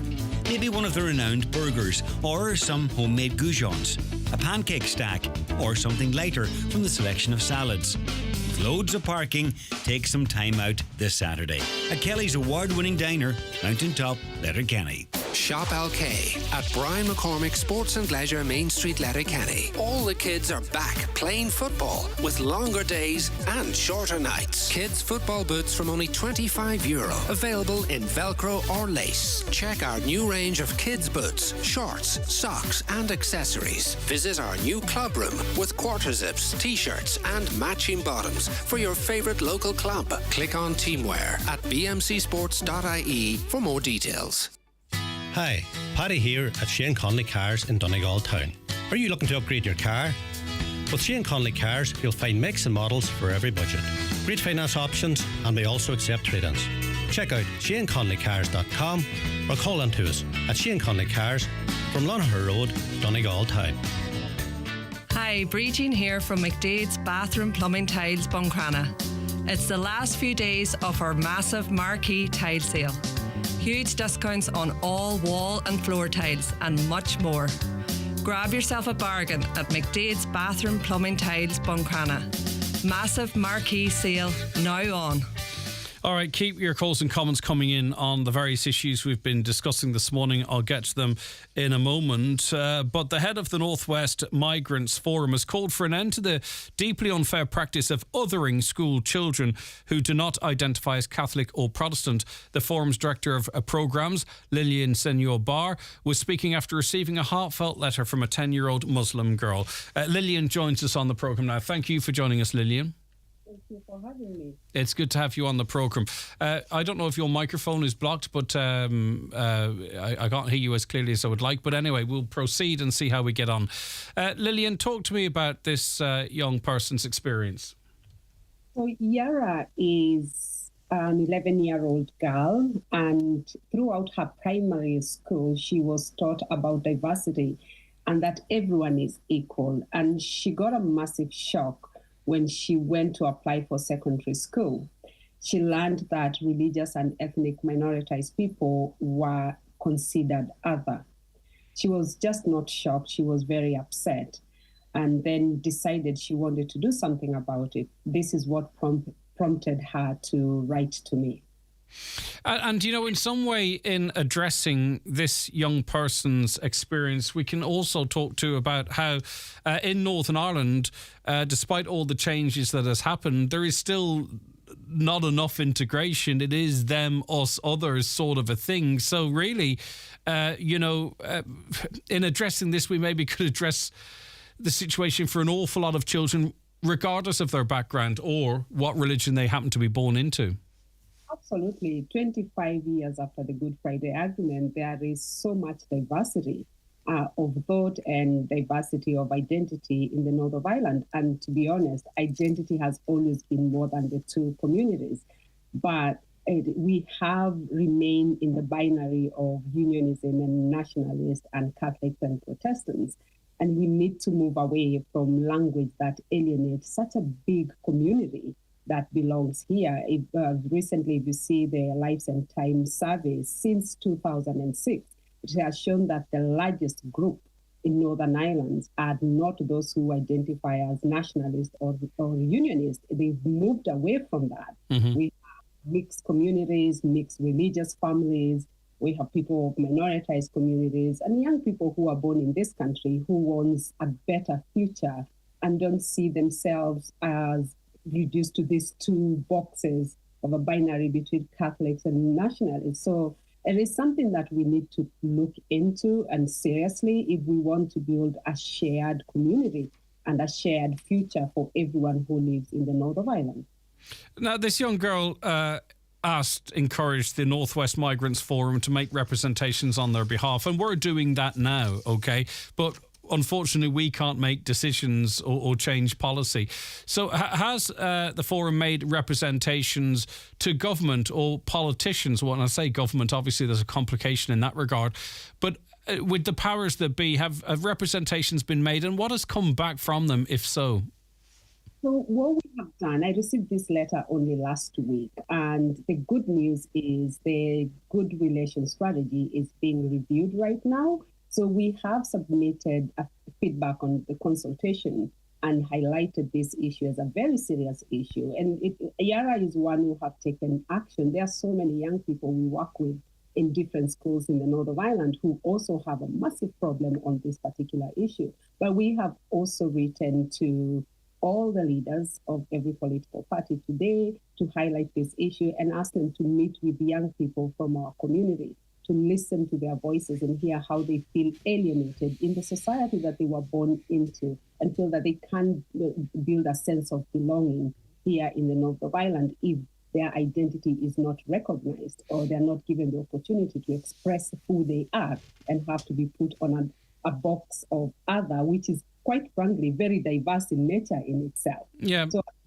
So is there, I wonder then, is there other ways that we catch the population of school children in Northern Ireland? Because I presume in terms of policy approach, where we, how we refine our education system, you kind of want a sense of who you're teaching, don't you?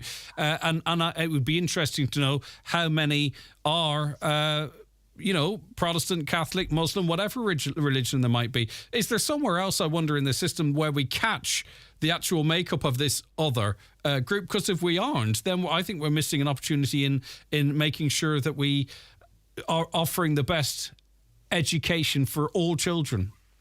Absolutely. I think this best practice just in England here, where people can identify as who they want to, and that is captured through policy. If we move away from sectarian head counts, we can ask people a straight question: how do you identify?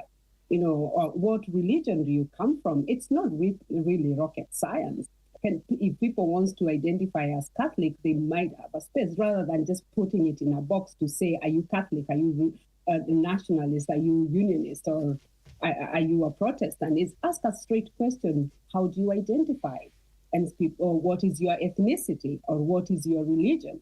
And that can be captured. It's happening just across the waters. So why not happen here in the North?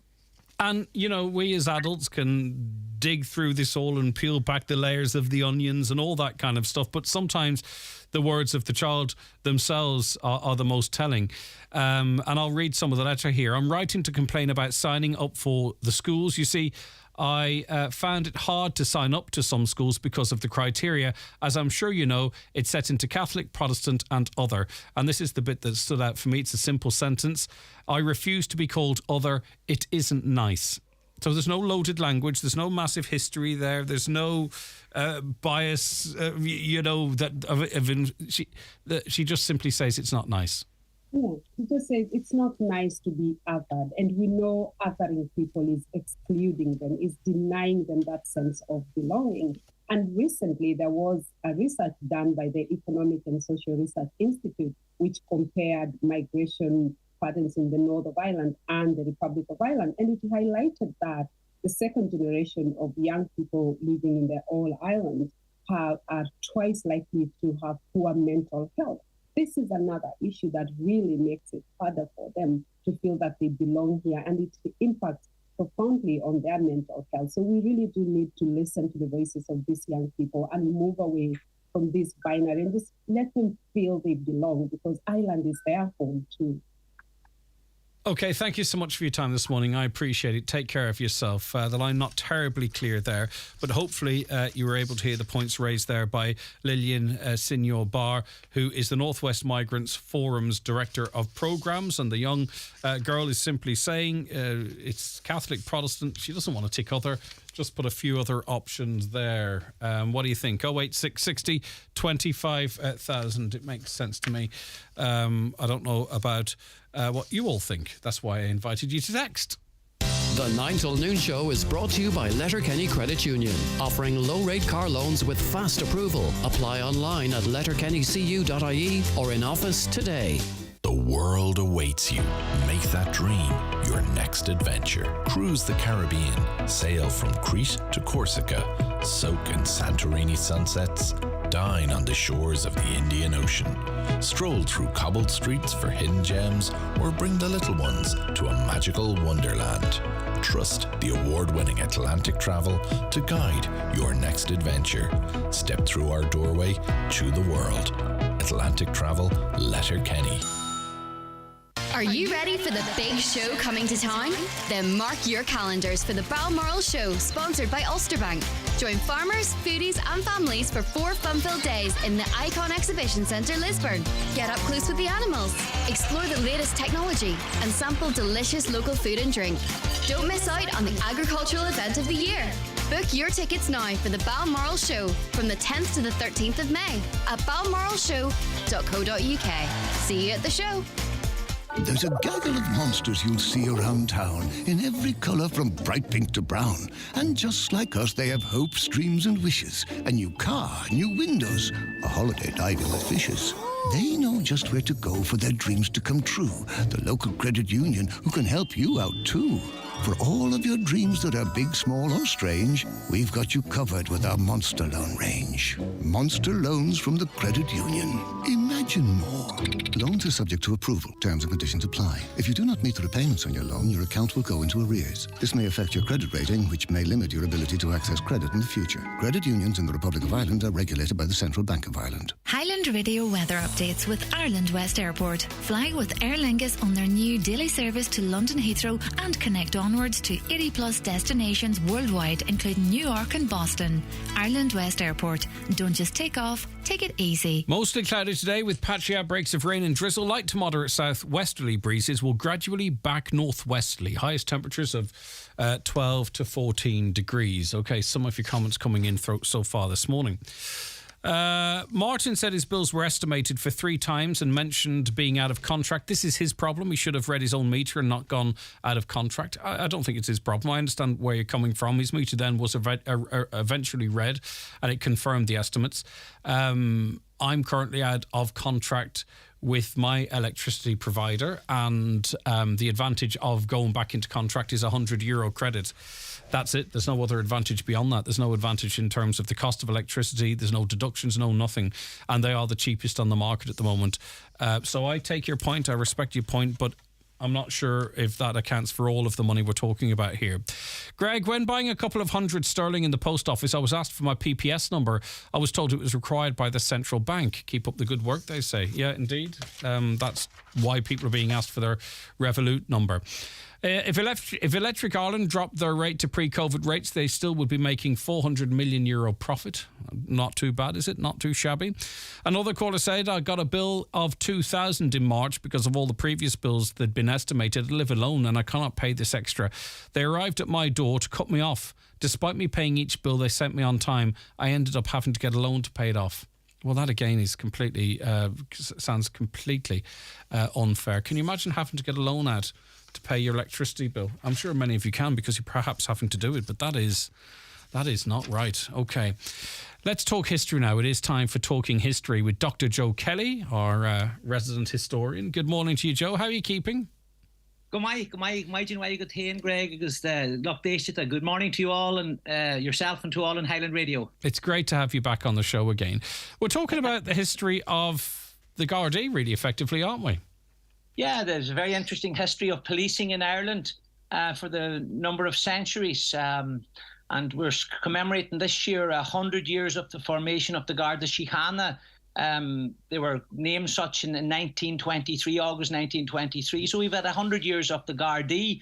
And previous to that, we had other police forces in Ireland when we were colonised. So there's a long history there. How far back do you want to go? Shall we start with the Royal Irish Constabulary, which, of course, the Garda Síochána effectively replaced? Or do you want to dig a little bit further back?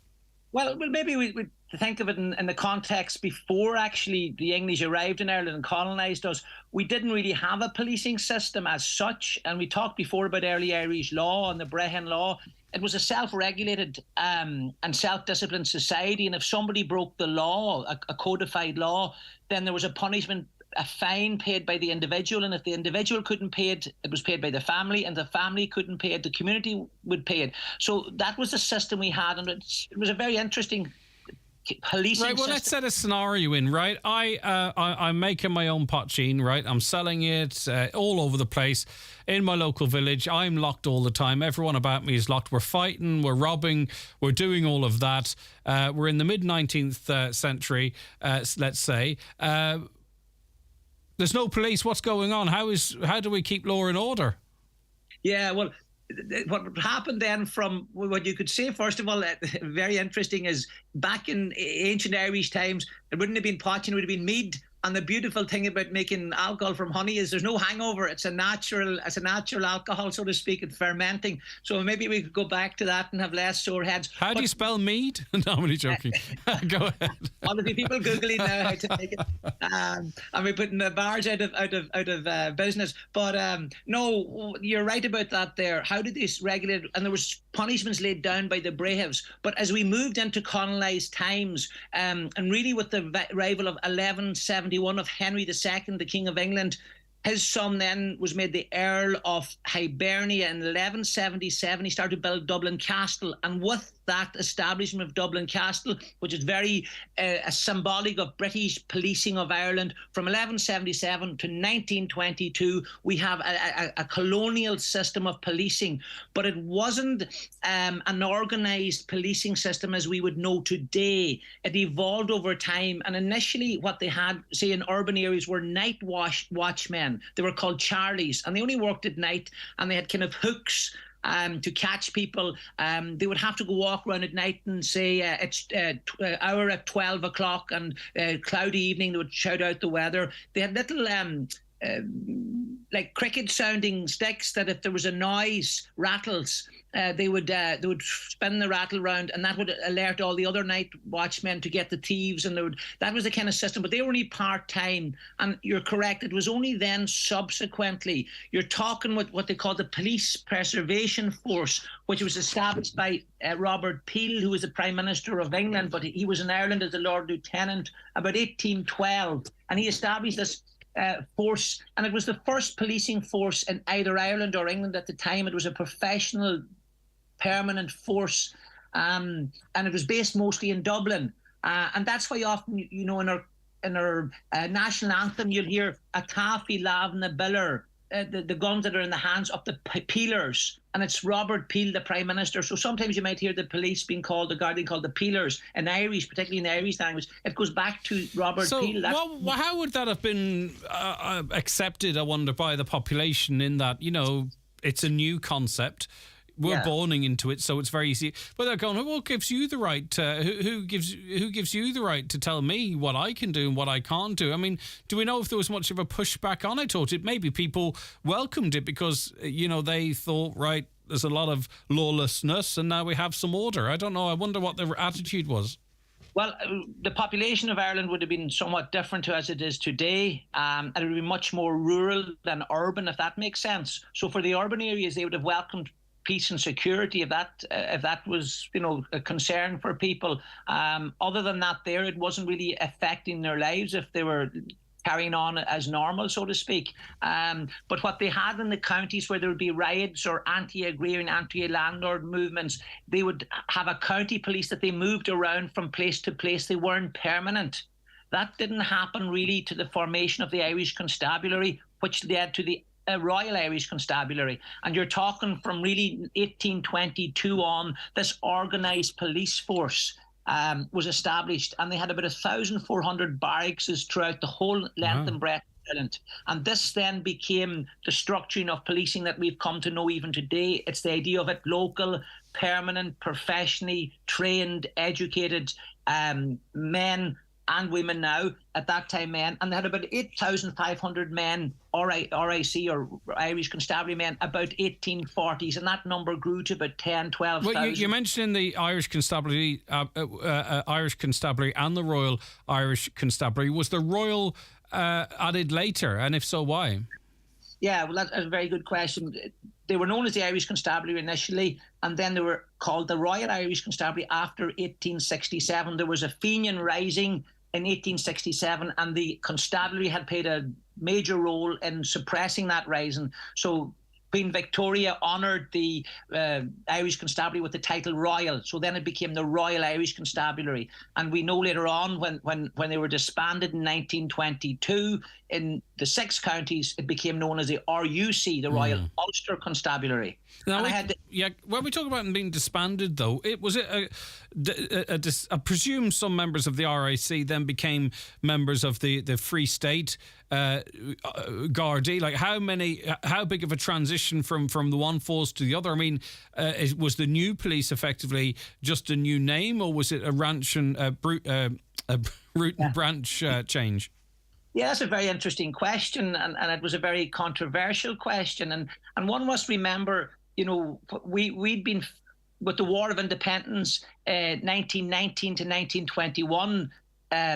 There was an effort to refuse to cooperate in any way with anything British in our country, be it the court system, be it supplying the police with turf, isolating, boycotting the police. So you could say for 3 years from 1919 to 1921, there was no policing in Ireland. That it had fallen apart because people in Ireland weren't accepting the RIC, which was seen as a British rule in Ireland, weren't accepting that anymore. So when we got independence in 1922 with the disbandment of the RIC, the problem was, how are we going to restore order? And there still were crimes during the War of Independence. How are we going to restore order to a society that has been more or less lawless or unpoliced for 3 years? And it did create a lot of difficulties because when the RIC initially disbanded, IRA men had moved into the various barracks and taken them over, and they kind of kept a policing presence. But Collins took a jaundiced view of these men in the sense that they weren't professional, they weren't trained, and he was concerned that they wouldn't be disciplined. So he decided, look, we need to do something about forming a new police service in the new Free State. And so at the time, the minister of the time, Kevin O'Higgins, asked the TDs, could you recommend former RIC officers that were sympathetic towards the Irish to help us form this new police? Now, that went against the grain with a lot of men that had been fighting the RIC and shooting at them, and the Black and Tans and all that, and saying, here, what now? You're going to take some of these men in to form our new Gardaí? And about 180 former RIC men were given senior roles within the formation of the new Gardaí to help them shape them. And one of them actually was a Letterkenny man, Patrick Walsh, and he became the assistant commissioner. And it was McGinley, he was the TD, Dr. McGinley. That would be Niall McGinley, the historian, well-known Donegal historian. His father recommended Patrick Walsh to Michael Collins. And Michael Collins wrote to Patrick Walsh asking him, would he come to Dublin to meet to help form the new Gardaí, or the new Civic Yard, as it was. What do we know about Patrick Walsh? And do you have a little bit of time after 11, or are you have? Absolutely. Okay, so are you sure? Yeah. Right, because I'll tell you what we'll do is we'll take a break for the news. If there's someone here to read the news, here they come. We'll take a break for the news, and then what we will do is we will pick up with Dr. Joe Kelly as it relates to Patrick Walsh and tease out the next 100 years or so. All right, it is the 9 till noon show. It is 11 o'clock. It's time for a news update, or fast approaching it in any case. Here is Donal Kavanagh with the headlines.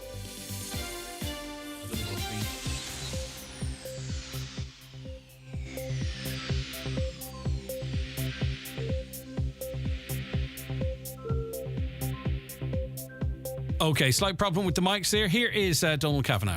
Thank you, Greg. Good morning. A Donegal priest has spoken out in a bid to highlight what he says is a tsunami across the world of people being dependent on social media. Father Francis Bradley, parish priest of Buncrana, says the tragic death of a 13-year-old has drawn to a head something that needs to be addressed. 116 Irish citizens and their family members have been evacuated from Sudan. The Taoiseach issued an update on the operation to evacuate citizens after an escalation of violence in the country. An independent councillor in Inishowen says there's a major problem at the heart of the new residential zoned land tax, which is set to come into effect next year. Land which is zoned residential will be subject to the tax. It's being introduced to tackle speculators who are hoarding land. However, Councillor Nicholas Crossan says some farmland on the outskirts of Buncrana is zoned as strategic reserved land, and that means it could be used in the future, and farmers face being taxed on it now. He says that is unjust. A man's been arrested as part of the investigation into a GSOC investigator attending a party alongside Jerry de Monkhutch. The man, who's in his 60s, is being detained at a Garda station in the east of the country. The party was held in Dublin on the night Mr Hutch was acquitted of David Byrne's murder. The Tullyvar Road in Auchnacloy is closed following a crash. Earlier today, emergency services are at the scene. It's believed a number of people have been hospitalised. The road is closed in both directions. And a HICWA inspection of the Ballyshannon Community Nursing Unit has found no non-compliances. There were 26 residents at the centre when the inspection took place in January. More details and a link to the full report available on our website, highlandradio.com. We're back with news headlines again at 12 noon. Okay, Donald, thank you very much indeed. Right, still with us is Dr. Joe Kelly, historian. So, do we know much about Patrick Walsh? He was the RIC District Inspector in Letterkenny, who, as you were outlining before the news then, was appointed second in command to the new Gardaí. Yes, well, as I said, Dr. McGinley, Dr. Joseph McGinley, who was a pro-treaty TD, had recommended to Collins and to Higgins, the ministers at the time, that Patrick would be very favourable towards the Irish Free State. And he used an example from his own experience where there was an incident, an IRA attack, in which Dr. McGinley himself was involved in. And Patrick Walsh arrived to his house with the officers and said, look, 3 men were discovered and one of them fits your description. And he moved through the house and he could find some Sinn Féin literature. And he says, if this was found, you'd be going to jail. Mm-hmm. And he got rid of it. And he let Dr. Sweeney away, if that's so to speak. So Dr. Sweeney never forgot that, and he realised that this RIC man was actually very favourable towards the Republican cause. And so when the shoe was on the other foot in an independent Ireland, Dr. McGinley recommended him highly. And Michael Collins wrote to Patrick Walsh, and in fact he signed the letter Michael O'Collin, which is very interesting. So Patrick went to Dublin. He was actually a Monaghan man who had been in charge of the RIC in Letterkenny, and he worked very hard in establishing the Garda Síochána, the format, the discipline, the education, and he served 2 commissioners. And he served up to 1936. Wow. And it was a very, very, it seemed to be in a very honourable, noble, just man. And it was very interesting that Owen O'Neill, the second commissioner, said that he was so good to go to for advice, such experience, such forthrightness. And he obviously had shaped what would become the future Gardaí as we come to... one element of that which intrigues me, only this week interviewing the representative from the Garda Representative Association on the conversation of whether or not Gardaí should have tasers. And during the course of that conversation, he said, and he said it before, Brendan O'Connor that is, that the Garda force is very proud that it's an unarmed force. The RIC were an armed force, were they not? So why did we then transition from the RIC, an armed force, into An Garda Síochána, which is unarmed? I presume it was unarmed from the start, and yet here we are 100 years later. They're still proud of that, but still having conversations about some level of armament. Brilliant question, an absolutely brilliant question, and I'll tell you why. Believe it or not, what was a civic guard for a while, it was called then the Garda Síochána, it was renamed. It was actually initially an armed police force. Uh-huh. And what happened was, you've got to remember the Civil War was going on. And there was a mutiny in May 1922 in Kildare in the training station for the Gardaí, what would become the new Gardaí. And the state were a little bit afraid that if these armed Gardaí, they could go one way or the other with the state. And so they decided to not arm them after the mutiny that lasted for 11 weeks. A lot of the new recruits didn't look very favourably towards these former RIC officers being in command, if that makes sense. And so there was a fear that they might actually, lead to another revolution or, the anti-treaty side and so forth. So they actually became unarmed after that mutiny in 1922, in May 1922. So that was with an abundance of caution in case there was some sort of a rebellion or uprising or something. They took the guns off them, because why would they have a ready-made army out there if they took a notion to rise? Yes. And that was one of the concerns. Now, historians would have a different perspective, because some would traditionally believe that the Garda Síochána was what they were renamed. They were initially called the Civic Guard, a temporary name for a year, and then the Garda Síochána, which was a name actually given by another Letterkenny RIC officer, Matthias McCarthy, who served as an RIC officer in Letterkenny. In 1937, he'd written an article and claimed that it was he that offered the name Garda Síochána, which is, come back to what you said, it's a very unique name, the Keepers of Peace. And maybe this is where we're coming to celebrate 100 years of the Gardaí. Ireland has a very unique view of policing insofar as they're unarmed, as you point out. But our guards aren't police as such. They're Garda Síochána. Síochána means peace. They're keepers of the peace. And the purpose of Gardaí in the formation of the early state was that they were to keep the peace. And if you keep the peace, there's no need to enforce the law. And then that leads to maybe some of the questions: are we resourcing our Gardaí sufficiently? Is that ethos still there? Is that why sometimes we see what people Gardaí at attending something but not necessarily getting involved? Do you know what I mean? So to some extent is that just a happenstance of modern Ireland now, or is there, surely it's not still a reflection of the initial sort of ethos of the Garda Síochána, is it? I think so. And I've heard the superintendent in my own area speak, and others, about Michael Staines, who was the first commissioner, who said, look, policing, the Garda Síochána does not work by force or by use of arms, but by moral authority. And I really do think we need at some stage to have a citizens' assembly about our Gardaí, and so far as it only works at present, unarmed Gardaí, if we all buy into that. See, these people are unarmed and trying to enforce or keep the peace, number one, and then on occasions enforce the law.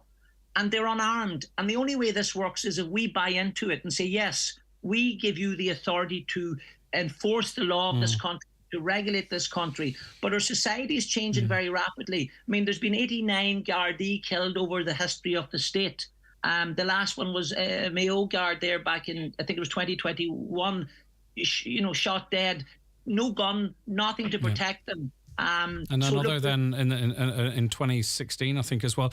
So, but I don't think now is a good time to have that citizens' assembly because of everything that's been going on and a lot of people's attitudes towards Garda Síochána. I think the last 3 or 4 years have changed an awful lot of, not an awful lot, but certainly some opinion out there. So what was the early duty of the Gardaí?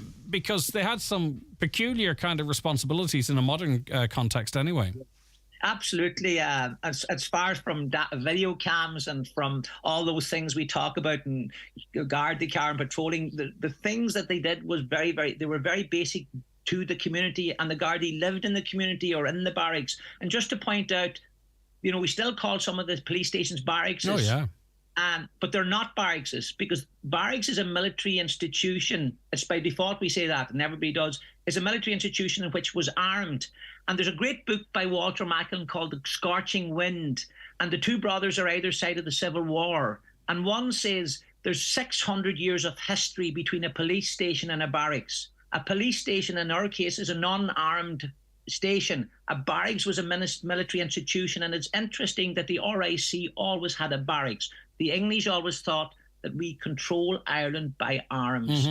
The as for today, we have a totally different concept. So when the Gardaí were initiated and started off in 1922, it was very much community policing. So they had to take, funny enough, they had to take a list of, record the rainfall and the weather. They had to note businesses. They had to note down who had bulls, note down who had licenses for dances and for pubs. They had to note down who were vagrants, who were visiting the people. So I've heard stories of, and it's not that long ago, Gardaí getting involved in what was being grown on land. Now, I'm not talking about weed or stuff like that there, but particular species of plants. The Gardaí, that must then be connected to the sort of historic role of the Gardaí then. Yeah, well, you'd have the different departments. Agriculture would have given instructions that certain weeds could be grown and not grown, and things like that. There was a famous case in Dunfanny that somebody had taken a budgie back on holidays. And I remember he's dead now, Finbar Barrett telling me, and he was a sergeant, local sergeant, and the department had found out that there was this budgie or canary in Dunfanny that shouldn't have been there. Now, you're going back the 1950s, and so Paddy Tunney, who was a Letterkenny man, I think he was in charge of the environment or the Department of Agriculture, whatever it was, and he was sent down and told, look, we have to get rid of this budgie, and the order was given to the Gardaí to kill the budgie. This was the kind of the minor issues of life that was concerned. Did they do it? Yeah, but one of the very interesting things in my research of the Gardaí, and there was various records kept. In fact, they kept about 24 different types of books or records, but one of them that I found very interesting was the School Attendance Act of 1926, where the Gardaí had to do a weekly and then a monthly report on students missing school. Now, school would have been very different to what we know now, but students were missing. And I read through the books to look at why they were missing. And excuses were as follows: potato gathering, working at cows, hired in poor circumstances, helping with the threshing, minding a child, death of another child. So, reasons why kids weren't at school. And the Gardaí had to note these things down, which I thought was very interesting. Gives you a very... and to some extent, some of that still happens now as well. In terms, if you're from a farming background, right? Okay, we just have to. I know you've got things to get to, as do we, but there's so much in here. So, in terms of Garda numbers now compared to when the Gardaí were formed, where are we at? Because obviously it's a completely different country. Yeah, well, initially it was about 4,500. It's now up, as my recent records of 2023 is 4,157. And that will have to grow because the population of Ireland is growing. So it's certainly a major change in role and the numbers, and certainly a lot of challenges in that. And you mentioned earlier on GSOC, which was set up in 2007 to investigate complaints. And then you have the policing authority that was set up in 2016 to, the strategy of the Gardaí and planning going forward. There's that as well. And here we are in 2023 with the investigators being investigated themselves. Yeah. The Gardaí are different they're no different to any other institution, be it lawyers, be it a teacher, be it, there are always and always will be people that overstep the mark and do wrong. And very finally, Dr. Kelly, before I let you go, often when we talk about history, we talk about how the public would gather together in numbers and be a threat to government, even in a violent way. We'd never want to see a return to that, I don't think. Most won't. But the government was actually fearful that the people could be unhappy and could fight them back, overthrow them, change them, whatever it might be. Is there a point in history where we lost that, where we became complacent, whereby we just stopped really even caring about some of the most big things in life? Like, we've been chipped away, when you think about it, to a big flock of sheep. Not all people, because I don't want to judge everyone in, don't get me wrong. But at what point along the history, we're only talking 100 years ago, we're talking about granddads, grandfathers and stuff. Yeah. At what point along the way did we lose the bottle that we just become servants or subservient? Well, I think, first of all, and there's nothing really to do with the Gardaí as such. They're just doing a job. No, completely unrelated to... Sorry, this is unrelated. This is a completely separate question based on a lot of conversations we had on various different elements of history over the years.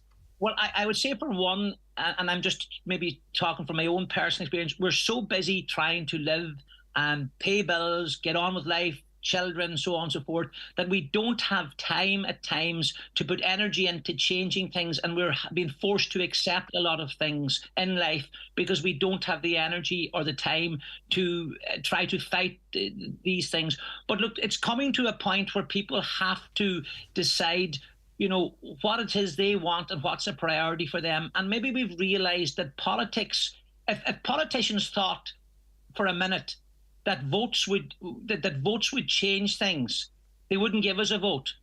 I don't believe changing one party for another party for another party. The system itself is the problem, and we are all part of the system. Just think of this for 1 minute. 80 people own more money than half the population of the world. Imagine that half of the population were to rise out tomorrow morning. Those 80 wouldn't be able to control it. If we were to divide all the money of the world equally, everybody would be a millionaire. But we've become complacent. We've become silent. We've given away our desire to fight for a better world, a better country. And I don't know where we got complacent along that way. And maybe what we need is someone, maybe one person. You know, Seamus Heaney has a lovely poem, and one of our presidents, May Robinson, used it when she became president. History says, don't hope on this side of the grave. But then once in a lifetime, that tidal wave of justice can rise and hope and history rhyme. Maybe once in life, maybe within our lifetime, someone will come along and lead people and say, we deserve a better world, a better country, a better government, a better system. And people buy into that. And maybe that would be the beginning of the change. But until such time, unfortunately, that we get a leader like that, we're going to be where we are because we're too busy trying to live life. And we need to have someone that we can trust, that's honest, that's clear. And so maybe I don't know where we become complacent or how we became complacent. I do trust people. I genuinely do believe, and here in Donegal, we've voted no to a lot of referendum. We don't put up with it here in Donegal, and we fight. We've always had that fighting spirit. And maybe at a national level, housing, health, everything else, I don't know how we're going to solve it. We all know there's a problem, but we mustn't lose hope. We mustn't lose hope. We can change it. It's our country, and we can fight for a better country for our children at all times. Yeah, till we get to a point where we're actually living and not existing, because sometimes it feels like it's an existence and you get a level of contentment to exist, but are you truly living? Are you truly happy? I don't know. Dr. Joe Kelly, sorry for throwing that one at you at the end. I really appreciate it, but I wanted to get your view on it. Have a lovely day. Take care of yourself. Okay, we've an ad break to catch up on, so we'll be back with you in about 4.5 minutes, and shortly thereafter answering your relationship questions. The 9 till noon show is brought to you by Letterkenny Credit Union, with monster loans available up to €60,000 for all occasions. Visit letterkennycu.ie. Following on from their triumphant version of Translations, Ireland's National Theatre, the Abbey Theatre, presents Frank McGuinness's lively new version of Tartuffe at Greenan Theatre from the 3rd to the 6th of May. Directed by Katrina McLaughlin, this endearing comedy follows the hijinks of the irrepressible and charming con man Tartuffe. Book now at greenan.com. Forward Emphasis International, based in Mallinhead and Belfast, are actively recruiting for customer service advisors and insurance claims processors, with both in-office and hybrid opportunities available. Fully funded insurance and financial services qualifications delivering attractive career path opportunities are available. Please visit their website forwardemphasis.ie and apply via their careers page. Make great photos into beautiful gifts at McGee's Chemist Letterkenny. Different gift ideas include canvas prints, freestanding or ready-to-hang art blocks, and personalised photo books, perfect to mark any occasion. There's also jigsaws, calendars, mugs, and much more. For details, visit mcgees.ie. Turn your favourite moments into something truly special with McGee's Chemist Letterkenny. Get the moss problems in your lawn sorted with Mobacter, the natural product to remove moss from your lawn. Apply Mobacter now and forget. No raking necessary. And Mobacter will not stain your patio areas. Mobacter is the only moss remover approved by the Royal Horticultural Society. Mobacter Lawn Fertiliser for beautiful green, moss-free lawns from local co-ops and garden stores. Check out mobacter.ie for all Viano products or find us on Facebook. Find the perfect shoes for any big occasion at Green Shoes. From ladies' dressy heels and matching bags to classic men's dress shoes, Greens have the latest styles and the biggest names. Green Shoes for every occasion. Find them at Market Square, Letterkenny Shopping Centre and in Fulcara, or shop online at greenshoes.com. Happy news from Aldi. We've topped the leaderboard at the National Parenting Product Awards with 22 wins, making us the most awarded retailer. There were golds for our organic Mamiya baby food range, Mamiya Ultra Dry Junior Plus nappies size 5+, and Mamiya Premium Newborn Mini size 2 nappies voted the nation's best nappies by parents in Ireland. So, Mum and Dad, not using Mamiya nappies yet? Whew, could be time for a change. Aldi, every day amazing. The county's #1 talk show, The 9 till Noon Show on Highland Radio. The 9 till Noon Show with Letterkenny Credit Union. Simplify your debts with a debt consolidation loan from Letterkenny Credit Union. Call us on 074 910 2126 or apply online via our app or in office today. Spring is here, and so too are the new arrivals at Green Shoes. Shop in store or online now from best-selling brands like Doc Martens, Una Healy and Echo. Also Riker, Kate Appleby, Tommy Bow and many more. Shop LK and One for All gift cards accepted in store. Visit Green Shoes and discover the perfect footwear to complement your style. Green Shoes at Market Square, Letterkenny Shopping Centre, Fulcara and online at greenshoes.com.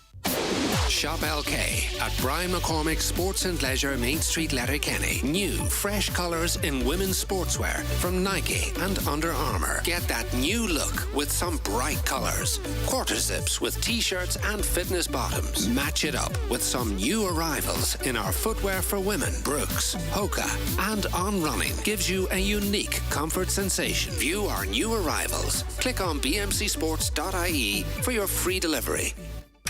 In the next 15 seconds, you're going to find out where is the best place in the Northwest to buy a bed or mattress.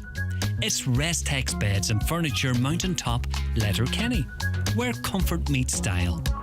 The groom goes free. The groom goes free. Yes, you heard it. The Groom's Room. Evolve Clothing, Letterkenny Retail Park. The groom goes free. Call in today. Terms and conditions apply. Highland Radio time checks with Expressway. Travel route 32 from Letterkenny to Dublin. Expressway, bringing you the time at...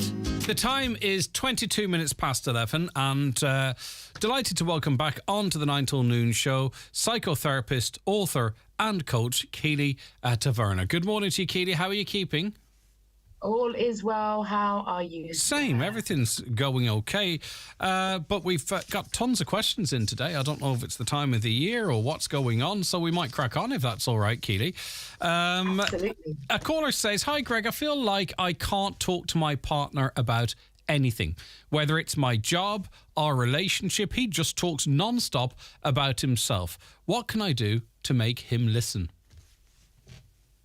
You can highlight what you notice is one really good way. If you notice that the conversation always tends to be one way or continues to be about that individual, highlighting this issue can be particularly important.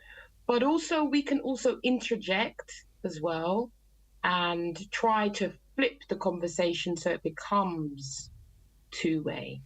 And then just pay attention if it tends to always come back to that individual, because that's quite important to pay attention to, because on a bigger scale it may mean when you try to articulate your needs or you want that person to be attentive to what is going on for you, that can become problematic. Like you can get into that quite quickly, can't you? Whereby it's like, going from being supportive, how are you? I'm good. How are you? I'm good, to I feel terrible. Well, you feel terrible. I feel terrible. What happens there? What's happening there at that point? Well, sometimes like I said, it means that the conversation will always be about that individual, and you end up becoming quite thirsty for attention, for some focus upon you. And no matter how much times you bring up something about yourself or want to talk about yourself, for whatever reason, sometimes that person may not be interested. And we have to be careful with this, because sometimes we can set ourselves up for challenges. Yeah. I recently moved in with my partner, and all he ever talks about is how much housework he does. The problem is it's in front of other people. And this person says it's like he's belittling me in front of our friends. And maybe he thinks he's involved in a bit of banter or something. I don't know. But it's putting this person out. What's your advice to them? Well, that word banter can sometimes actually hold a lot of issues that somebody is holding within. So what I would suggest is it can be helpful to have that conversation away from people. Just say, again, I've noticed you tend to, is there anything, do you feel frustrated about the housework that you do? Have the conversation away from being with people, but when you sense it, the person might be open, so that it doesn't become a conflict. It just becomes an aspect for a discussion. Yeah, I guess. And you can share that you find it uncomfortable, and this seems to happen quite frequently. And if they do have frustrations, resentment, is there something that we need to talk about? Is there things that you would rather that I do to be adult and mature about it? Another caller says, we've reached a place in our relationship now where we're very boring. We never go out anymore. It's just sitting at home watching TV and having takeaways. Now, the problem is one of them might think this is just the best life ever. But anyway, the person contacting us says, how can I get him back to a place where we have date nights and we dress up and we go out? Date nights out of the house. Well, I think sometimes we need to be what we desire. So if that's something that you desire, maybe that's something that you could create, that you would create that opportunity. And in doing so, then begin to have a conversation about that aspect of the relationship, that actually it would be nice if we do schedule days away, weekends away even, to do something different. Yes, and whilst that person may well be comfortable, it's important to share that you're becoming a little bit uncomfortable with the kind of mundanity of the sameness. I think that's a really important aspect for us to take responsibility for, and encourage the other person to also initiate. So it might be this month I initiate, then it's your turn. So for them to think outside of the box. Keely, I mean, obviously it's quite understandable that a lot of these conversations come back to conversation, and we've touched on this before, but there's new listeners and viewers all the time, so let's go back on this again. We share our lives with people that know us better than anyone else. They know our ins and outs. They see us in all our glory, or whatever it might be. But often, people sit down then beside them, and something stews in them. It can be a little trivial thing like this. My girlfriend has a really annoying pet peeve. How do I approach the subject without offending her? And maybe you can answer that question as part of the broader question. Yet this person that is so close to us that we feel we'll spend the rest of our lives with, it seems we struggle from the questions that we get in here to touch on sometimes really quite basic things that are an annoyance or that might improve the what is the problem with talking? Because you get couples down, don't you, as you talk it through with them, and then of course the floodgates open in terms of everyone has an opinion then, if you know what I mean, in that sort of controlled environment. But why does it take us so long to get things out into the open? Well, I think sometimes what we're trying to do is we're trying to have what do we call it when we're trying to we smooth things over. We don't want to make a mountain out of a molehill. The challenge is this can often lead to resentment and bitterness, and in the end can start to create a rift in the relationship. And this is why there's much value in catching the small things and beginning to articulate, but often sometimes it's not when it's happening, because that can push the situation to become high conflict, but actually in other situations bring up your irritation.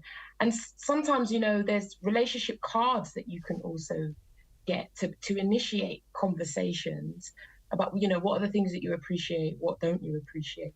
To begin that communication is incredibly vital, because a lack of communication is one of the most important factors that actually are problematic in relationships. And they're not just relationships like sexual relationships or partner relationships. Often it's about having opening a line of conversation with a teenager, for example, or a sibling or a parent, isn't it? I mean, obviously I frame a lot of these questions as they come in because it could be one person going out with another, but all the rules apply across all relationships, I presume. Absolutely. But you've got to choose your battles as well. Yeah.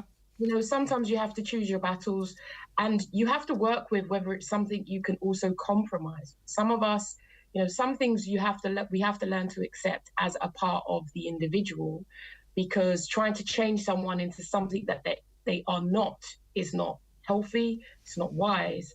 But where are you happy to compromise so you don't end up feeling like you sell yourself short? Because often the little things, if we don't deal with those, they manifest. And we end up having big rows about, I don't know, the not leaving the toilet seat up.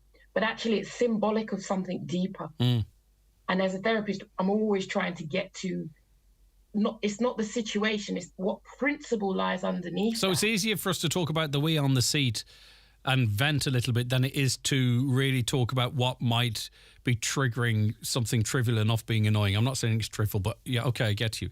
All right, a caller says, my partner has a history of cheating, and even though they have never cheated on me, I'm still struggling with trust issues. How can I move past this to build a healthier relationship with my partner?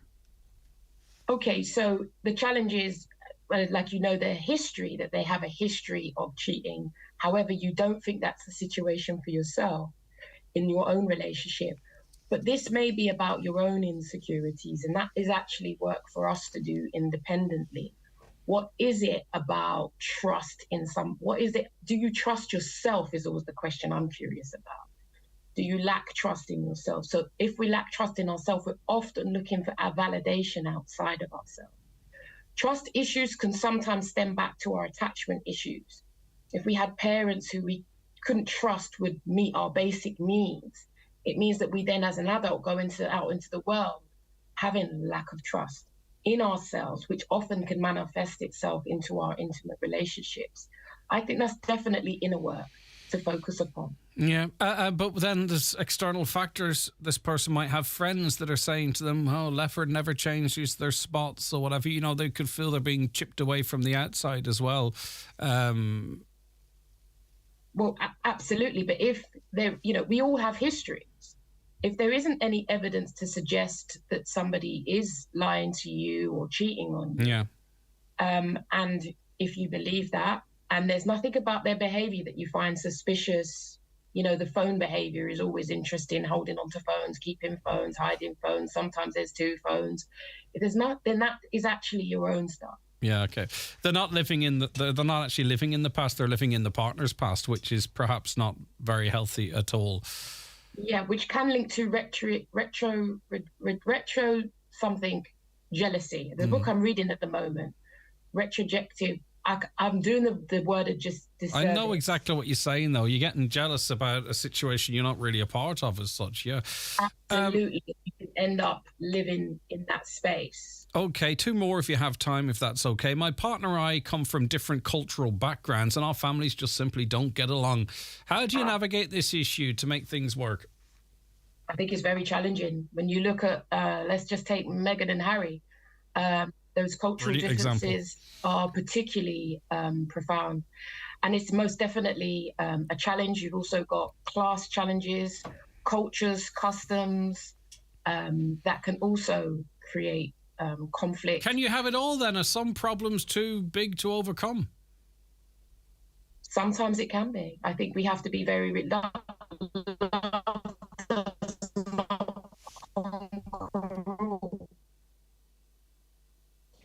And it's one of the reasons why in some cultures the the talk of, having arranged marriages is about making sure people match in terms of class, education, and status. And there is many benefits to that. I think arranged marriage, according to those demographics, and there's no two ways about it, that love does not conquer all. And depending on what challenges do arise, sometimes there's a benefit, because sometimes when the two of you together, it can be actually easier when it's the two of you. But when you bring the family dynamics into the equation, problems can arise. I'll be interested to know that kind of the mix, the different mix. Definitely. And it's interesting you say, because it's kind of like, and I think what you've said there is really quite factual, but these kind of conversations are quite difficult to have nowadays.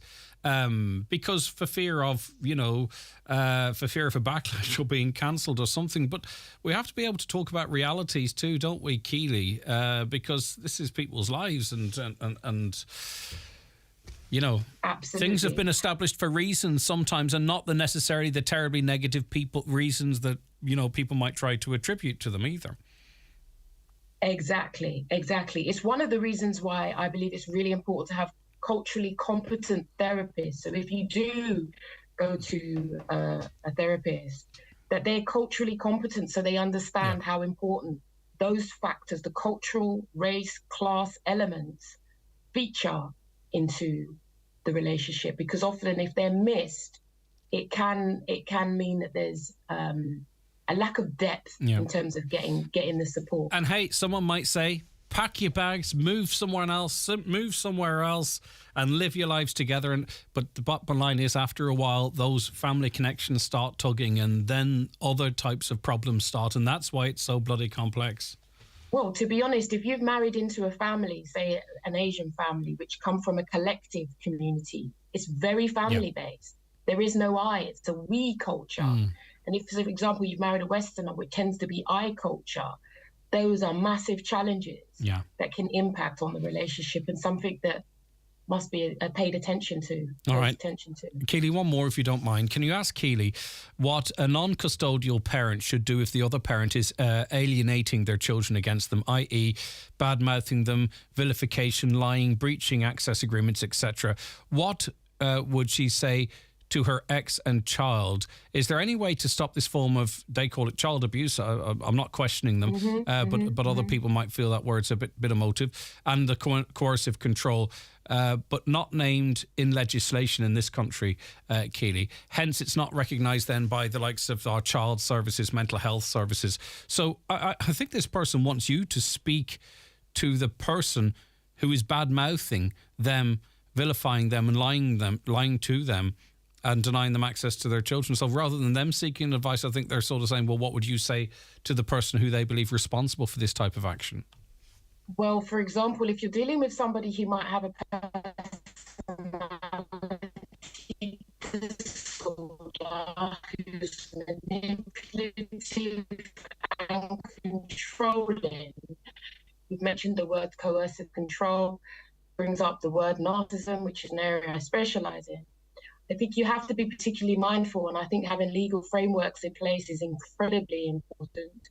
I'm also a massive advocate of the Family Wizard app, so that there is, documented evidence that can also be of importance should there be a legal case.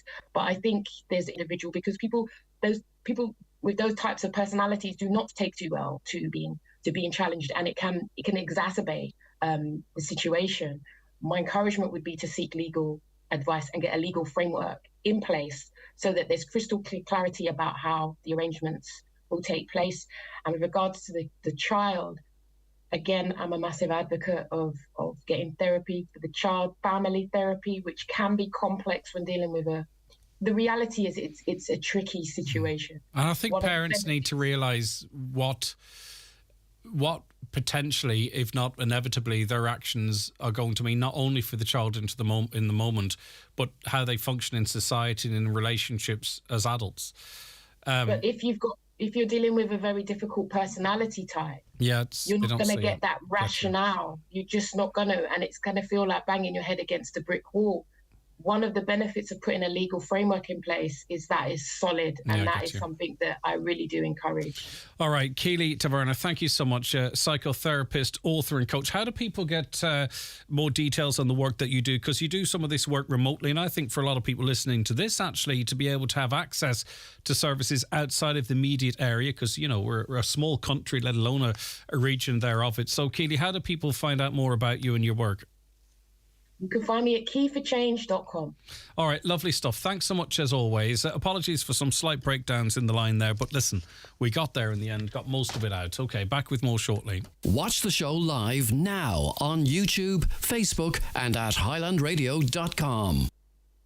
The 9 till noon show is brought to you by Letterkenny Credit Union. Digital loans now available. Apply online or via our app today and get your loan transferred directly to your current account. SuperValue makes saving money as easy as 1, 2, 3. 1. We match Aldi on the products you love. 2. Great special offers like SuperValue Fresh Irish Cowboy Steak, save 33%. SuperValue Signature Taste Breakfast Deal, only $5.50. And 3. Money off vouchers every week on the app. So follow the 1, 2, 3 and save money at SuperValue. It's the Right Price Tiles and Wood Flooring biggest ever sale. Up to 50% off everything in store. All tiles, all wood flooring, all outdoor slabs, cladding and bathware. Everything slashed in price. This sale is not to be missed. Right Price Tiles and Wood Flooring biggest ever half-price sale ends Sunday. Joe Gallagher Entertainments presents 50 years of Shawaddy Waddy. Live at the Clanry Hotel, Letterkenny on Friday the 5th of May. And the Waterfront Hall, Belfast, Sunday 7th of May. Tickets on sale from Venue Box Office, Ticketmaster.ie and waterfront.co.uk. Connolly's Volkswagen Letterkenny, your only official Volkswagen passenger and commercial vehicle dealer for County Donegal. Pop in to visit our showroom on Canal Road, Letterkenny. Speak to a member of our friendly team and drive away in your dream Volkswagen. Book a test drive on 074 91 22 333 or check out our full new and used range at connellys.ie. Transform your garage with an electric roller garage door from Garola. It's time to modernise with a fully fitted roller door from just €997. With 21 colours to choose from, we'll even take your old garage door away. Book your free survey today. Call 1800 827 515 or visit garola.ie.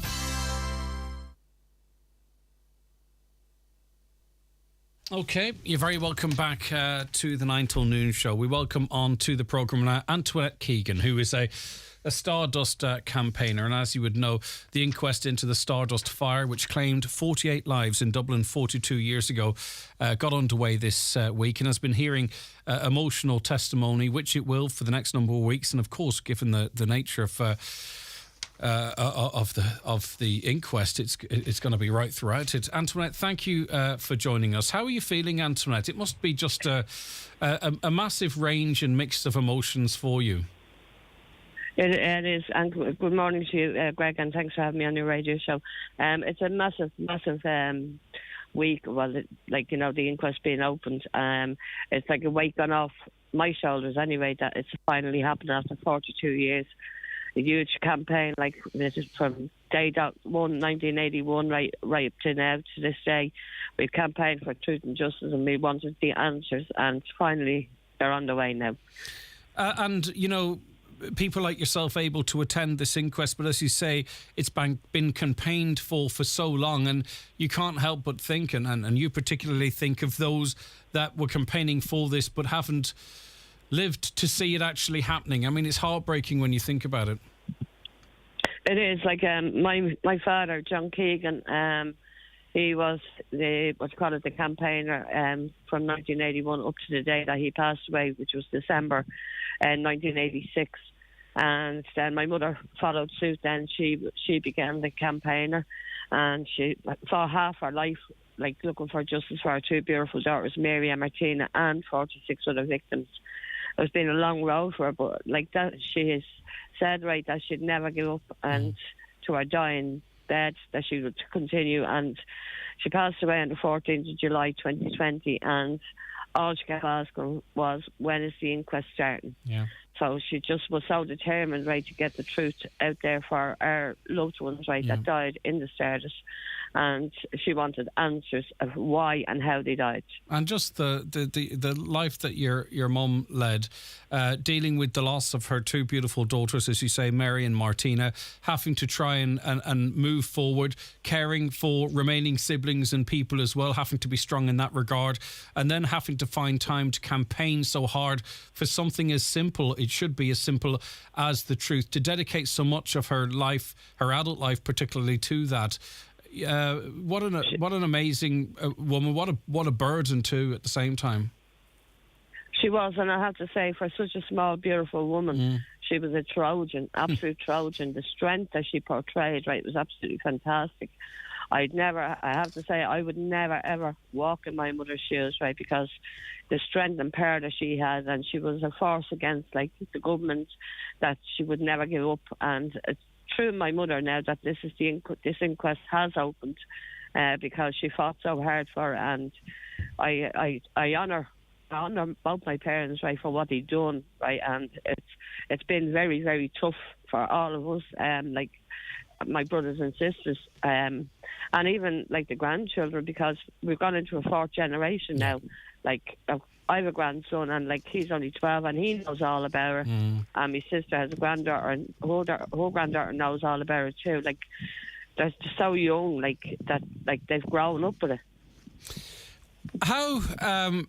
I mean, obviously, you're on the record to say that you hope that this inquest finds the truth being unlawful killing. What would I don't want to jump the gun here, but what would that mean? Because obviously it doesn't bring anyone back. Obviously it doesn't fix all the hurt, but maybe it makes moving forward easier. Is that how you view it, Antoinette, if we were to arrive at that verdict? Yeah, it would. Like we've lived in a very, very dark place, right, from 1981. We had the inquest in 1982, and that inquest was basically a medical verdict. We've never had a verdict, and it's like, to have a verdict, a proper verdict put on each victim that died, right, in the Stardust, right, would be absolutely amazing, right, and where the day is coming that we're looking and we're praying, right, that we'll get the same as what Hillsborough got and Bloody Sunday got.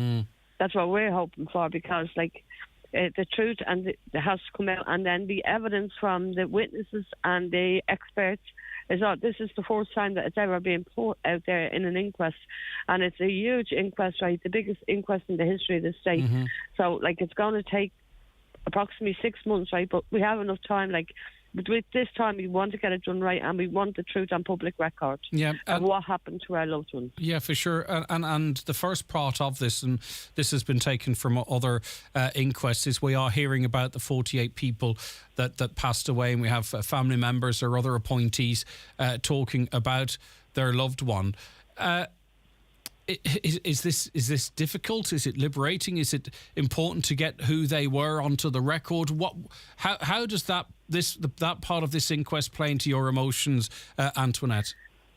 I think it's absolutely fantastic, because for 42 years they've been just a name and a number, right? And now we're putting the real life to them of, like, what their profile was, who they were, and what they had ambitions for, what they succeeded in school, and the hobbies that they had and the holidays. We're actually putting a real human side to them, that they are not just a face, that they were real people. And I think it's fantastic. Like, my sister Lorraine is doing Martinez next Thursday, and my youngest brother, he was only 3 at the time, he's doing my eldest sister Mary Penn Portrait next Thursday, and then my very dear friend Eugene Kelly, he passed away 3 months after my mother died, and I honestly believe he died of a broken heart, because he was broken hearted when my mother passed away. She was like a mother to him, and he loved her. I'm going to do his brother Robert Kelly's, and although, like, I never really knew Robert, but I did through Eugene. Like, he was like, Eugene would tell me all different stories about him over the years, and I think, like, even when I'm reading at Roberts, I'm going to get upset, because he was a young lad, right, that had ambitions and had his whole life ahead of him, and he was taken too young, just like all the victims were. Antoinette, we wish you all the strength that you need to get through this next 6 months. I'm sure you're going to attend as much as you can, but it's going to be very difficult. So we wish you, as I say, all the strength, and I'm sure you've a wonderful family to support you, and you are also supporting each other, which is clear from your last comments. And I truly hope that the proper verdict is found through this process, and it gives some peace to all of those affected, the hundreds and thousands of people directly affected by this going forward, Antoinette, and maybe we might speak again. But for now, thank you so much for chatting to us. Thank you very much. All right, take care. Antoinette Keegan, a Stardust campaigner, sister of Mary Martina, who perished on that tragic night, and as you predeceased by her dad, who was one of the original campaigners, and her powerful mother as well, who took up the mantle, was there all along, of course, but up until her passing as well, and to all the other people who won't get to see the outcome of this. And as I say, hopefully it is the right outcome. 42 years they've been waiting for this. The 9 till noon show with Letterkenny Credit Union, now offering mortgages from €40,000 to €600,000 with no hidden fees or transaction charges. Letterkenny Credit Union, 9102127. Macra Demand Farm Transfer Scheme. For more in your Farmer's Journal, here's Paul Mooney. Young farmers calling Taoiseach to incentivise farm succession plans. Brazilian wood chip ships 7,000 kilometres to be burned in County Offaly. Michael Fitzmaurice outlines his plans for a farming and rural party. Land rental prices predicted to jump 14%. Factories take record numbers of feedlot cattle. Plus, in our farm succession series, we look at the pros and cons of prenuptial agreements. All in this week's Irish Farmer's Journal, on sale now. Join me, David James, and the Jive Time Show this Friday, live from Easy Living Furniture Store at the Crescent Link Retail Park in Derry. We're there to celebrate the annual Easy Living Furniture Store Roadshow sale. So join us live from 2:30pm this Friday from the Easy Living Furniture Store, Crescent Link Retail Park. This amazing roadshow sale ends this Bank Holiday Monday. Fantastic value at Homeland Letterkenny Garden Centre this Saturday 29th with our Garden Super Saturday. Buy one, get one free in all hedging. Buy 2 trees for €65. Medium veggie pod only €219 and get 10 packets of seeds. Homeland Lawn Feed Weed and Moss Killer. Buy 2 bags for only €50. Shop in store at Homeland Letterkenny with expert advice from our experienced team. Offers mentioned available this weekend only. Do you need a little extra help staying in your home? At Bluebird Care, we offer a wide variety of QMark-approved personalised home care services across Donegal. And our fully trained and committed staff will always meet your care needs with kindness, compassion and dignity. To get your personal home care assessment plan, visit bluebirdcare.ie or call our care team today on 07491 29562 and bring care home. Highland Radio weather updates with Ireland West Airport. Lanzarote is back. Check out our new weekly flights to Lanzarote with Ryanair. Ireland West Airport. Don't just take off, take it easy. Mostly cloudy today with patchy outbreaks of rain and drizzle. Light to moderate southeasterly winds will gradually back northwesterly. Highest temperatures of 12 to 14 degrees. Off the back of our conversation with Dr. Joe, an RIC inspector who was asked to form the Gardaí. His grandson lives in Dunlow. We're just not going to mention the name because I'm not sure if they would be happy with that, but thank you very much for the text. It is incredibly recent history too, isn't it? Right. Ronan Gallagher is a spokesperson for the We Greenway initiative. Good morning to you, Ronan. Thank you very much for joining us. Hello, Greg. Now, you're highlighting a section of the Derry Buncrana Inishowen Greenway. What's going on here? This is the Bridge End to Buncrana section, is it?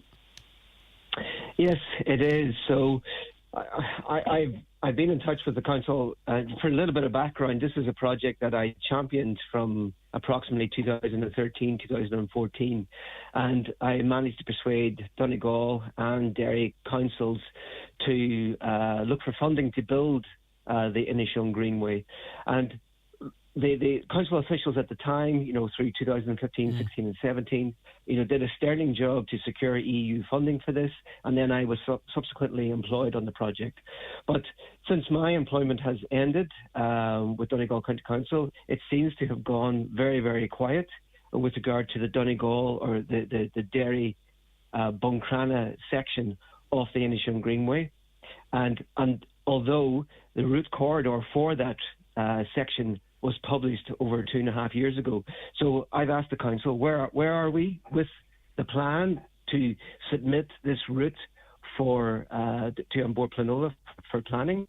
But that has been thrown into disarray, really, if you look in from the outside, because only this month the council have announced the preferred route corridor in Bridgend for the N13, which is a 4-lane highway to bypass the village, and the route will basically obliterate the route which was selected for the Greenway.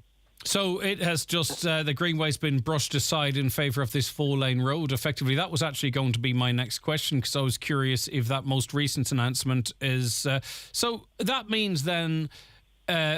can the Greenway form part of this new project running alongside it, for an example? Do we know if that's even in the offing? Well, it's an interesting question, and if you look at the documentation on the project's website, they have cross-sectional drawings showing you what the 4 lanes will look like, but there's no capacity there for cycling. Wow. Here we go again. All right, another major investment without any provision for walking or cycling. Yes, and you may or may not know, but every local authority signed up to the Climate Action Charter in 2019. And it is now a legally binding under the Climate Act of 2021 and the subsequent Climate Action Plan of 2023. We must reach net zero by 2050. And every local authority must be 50% energy efficient by 2030 and must have a 30% reduction in carbon emissions by that date as well. So how does a 4-lane highway in going around Bridgend meet those targets? I don't see it in the first instance. And what we also have here, we do have a lack of leadership as well. And this is from our elected representatives. And they seem to be unwilling to defend measures that are in the public interest. Ronan, do we know? Of the area. I want to come back to this with you at another time when we've got more time, because I think this is quite significant. But Ronan, do we know how much money has been spent up until now trying to develop this Bridgend Buncrana section of the route? Because this sounds like money that's been flushed down the toilet if the preferred route for the N13 runs along over the top of it, and there's no provision for it in the plans. And that's a big question. From my understanding and having worked on the project, I would be confident in saying that over €1 million has been spent developing and publishing the preferred route corridor for the Derry to Buncrana section of the Inishowen Greenway. And that includes staff that were employed, including myself, engineers, the cooperation between Derry and Donegal, the consultants, the sub-consultants, the website work, every aspect, producing constraints reports, producing multiple reports with regard to, why this route has been chosen, and all this was published over the last number of years. But we are in an information vacuum here, because you quote a statement from the council on the 4th of April which suggests that they have issues around this have been resolved and a clear path forward has been identified, but we're not privy to that. So, as I say, it's a bit of an information vacuum here. Yes, and I've gone back to the council and just asked the council, can they elaborate on this? What does this entail? So I'm still waiting for a response. Okay. But I think the people of Inishowen and the people of Donegal, in a wider context, need to know what is the path forward? What is the clear, using the council's words, the clear path forward? What is it for the Buncrana to Derry section? Get a car and use the 4 lanes. I hope that's not it. But anyway, I'm being facetious there. Ronan, we're going to make our inquiries with the council to answer some of the questions that you've also posed as well. And maybe we could talk again to see what level of satisfaction you have with their clarifications in that regard. And we'll leave it at that and then chat again when we have more info. What do you think? That's great, Greg. Thanks. All right, take care, Ronan. No, it's our pleasure. Ronan Gallagher there of the We Greenway Initiative. As I say, we'll make some inquiries of our own. Have a lovely day. Thanks to Niamh, who worked on the programme, assisting Caroline Orr, who researched and produced the show. Have a good one. Chat to you at 9. The 9 till